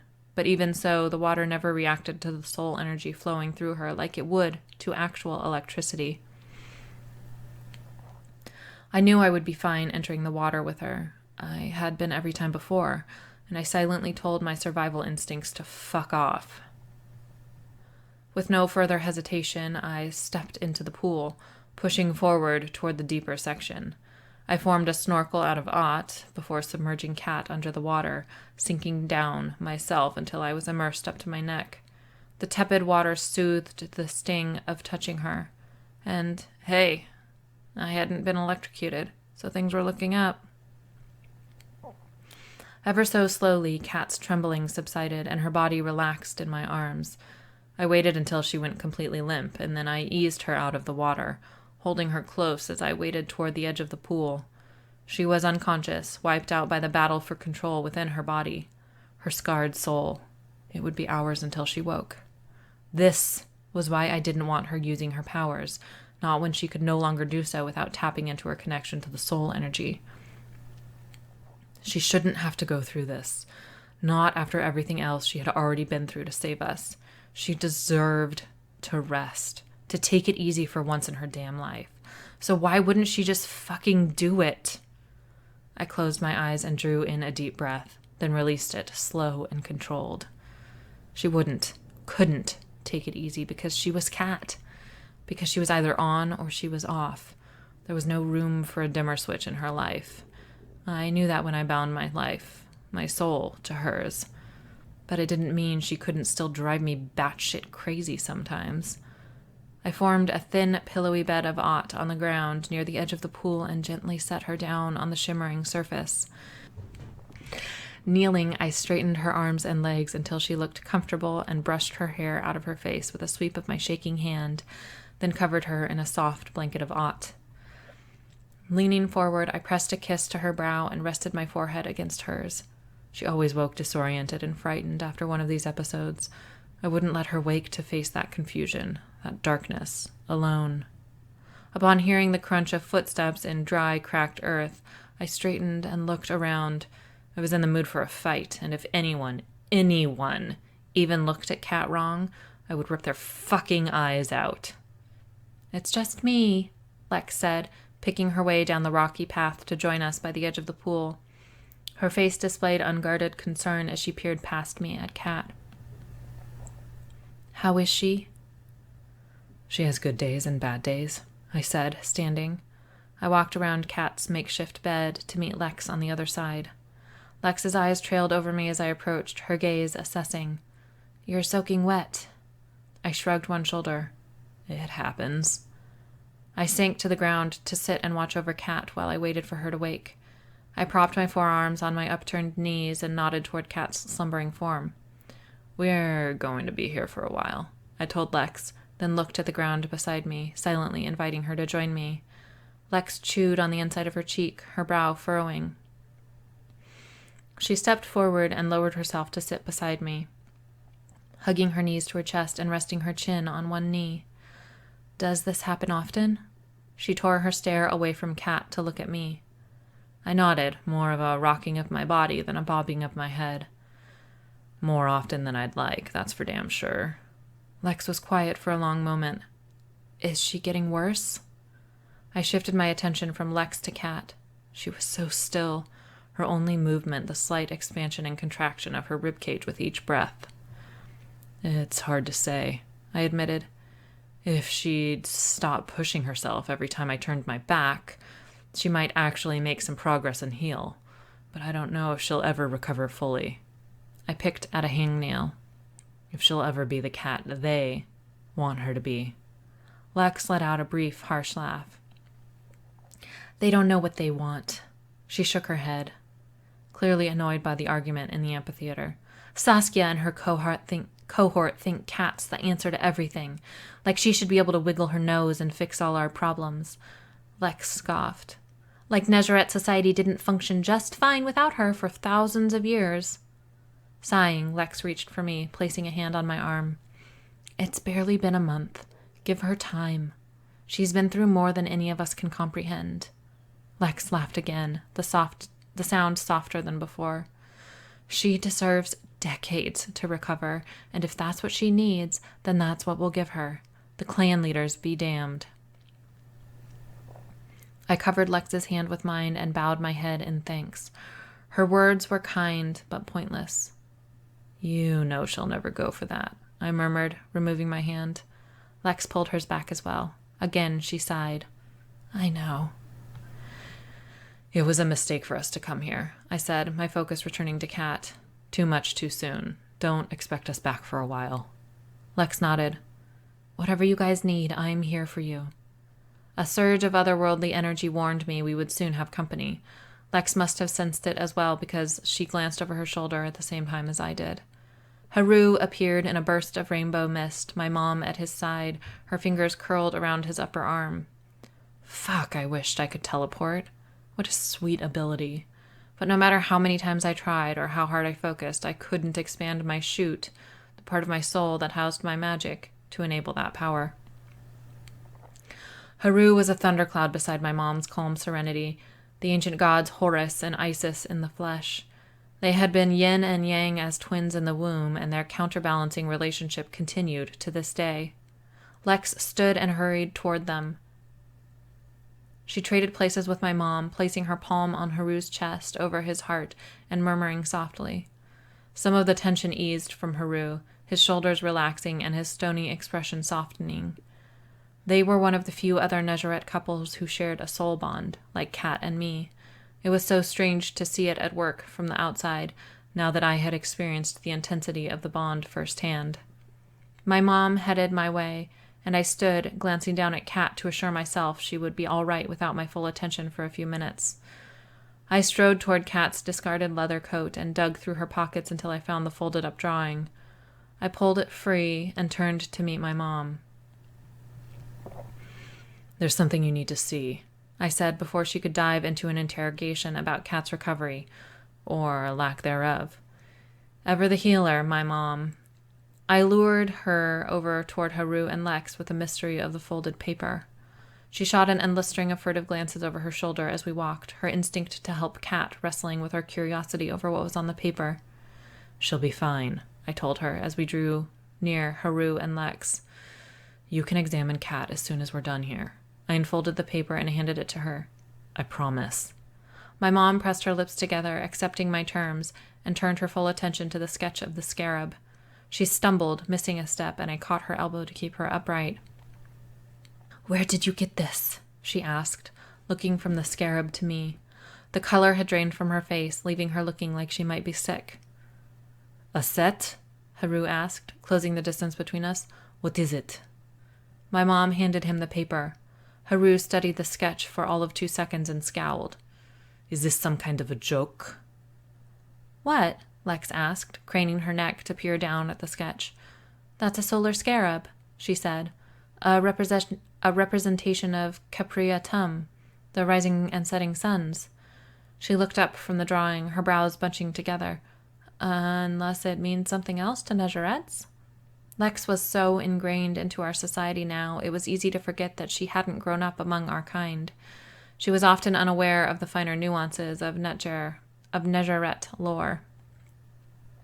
Like this one. She drew this? Haru asked, glancing past me at Kat. His hawkish gaze refocused on me. I nodded. This morning, I explained. She drew dozens of them. I paused before adding, while she was searching for Tarset. Haru hissed an ancient curse I hadn't heard for centuries. I don't understand, Lex said, looking from Haru to my mom to me. Why would Kat draw this? She glanced down at the sketch. While searching for Tarset. Tension clouded the air all around us, fueled by our extended silence. The legend of Atum is, my mom started, then paused as she searched for the right word. All eyes focused on her, but her attention was on the drawing. Complicated, she finally said. He is far more than the mythological deity you know from your studies of ancient Kemet. She looked at Lex. Our lore claims Atum lurks in the shadows, waiting to emerge from Rostau to punish Negerets who stray too far from the light. Rostau? Lex said. Like Osiris's fiery realm from the Book of Two Ways? Rostau is surrounded by fire, Aset said. Not in flames itself. It's not an actual place, Haru added. Just as Atum isn't a real person. He's a myth. Nobody has ever actually met him. And lived, hung unsaid between our little group. Nobody? I stared pointedly at the side of my mom's face. My mom stood a little taller, which wasn't saying much with her petite stature, and turned her back to us. She took several steps away, gazing out at the setting. Atum is not a myth, she said quietly. A legend, yes, but not a myth. Her shoulders rose and fell with a deep breath, and then she turned to face us. He's real. Her eyes locked with her brother's. I've met him. When? Haru demanded. A very, very long time ago. She tugged on a delicate gold chain hidden under the collar of her linen shirt, and fished the pendant free, a medallion of iridescent solidified aught about the size of a quarter, displaying the scarab symbol from Kat's drawing, and held it out for us to see. I healed him, she explained. I saved his life, and he gave me this token. He said it would provide me safe passage through the flames surrounding Rostau if I ever found myself in need of sanctuary. She looked at me, a quizzical smile curving her lips. You knew all along, didn't you? I glanced at the medallion. It was made of aught, after all, and I had sensed it for millennia, as well as the symbol displayed on its face. I suspected, I said, locking eyes with her. When did you heal him, exactly? I shook my head. I can't remember when you first started wearing that. My mom tucked the pendant into the collar of her shirt. It was a few decades after Lex visited us in ancient times, she said, and arched one eyebrow higher. I don't recall the exact year. You were off somewhere. She looked away like she was annoyed with me. For not telling her I knew? That was laughable. If anyone should have been annoyed right now, it was me. She was the one who had this huge fucking thing from a couple of decades after Lex visited, Haru thought aloud. That would have been around 2160. He frowned, his eyes narrowing on the drawing. What does this mean? He shook the paper, dragging our collective focus back to the sketch. Does Atum have Tarset? He looked from me to my mom and back. Or is he hunting her? Haru's throat bobbed as he swallowed roughly. Did he already... What I assumed was the word kill caught in his throat, and he crumpled the paper in his fist. His focus shifted past me to Kat. Unconscious on the bed of Ott. She has to try again, he said, his voice ringing with command. Perhaps if she searches for Atum instead of Tarset. He trailed off, his thoughts leaping around to all the options. We can make him talk. Haru shouldered past me and marched toward Kat. I snagged his arm at the elbow, holding him back. Leave her the fuck alone. Haru turned partway, glancing down at my hand on his arm. then slowly raised his gaze to meet mine. A dangerous challenge glinted in his golden eyes. I took a step closer, leaned in. You don't scare me. That same dangerous challenge dripped from my words. I held his stare for a long moment before I released his arm. Haru took a step back, putting some distance between us. Every time Kat draws on her connection to the universe, she backslides, I told him, figuring an explanation would ease the sting of the refusal. She gets weaker. If you want her to have a chance in hell at finding Tarset, you need to give her the space and time she needs to heal. She'll help you when she's ready. Okay, that is it for Chapter 7, and that is the end of the preview of Song of Scarabs and Fallen Stars, which is available for pre-order now and is going to be released tomorrow through all ebook retailers. Yay! Yeah, so that is it for... Oh, also, there are paperbacks and hardcovers available for pre-order, and I will sign them from my website. So yeah, super fun.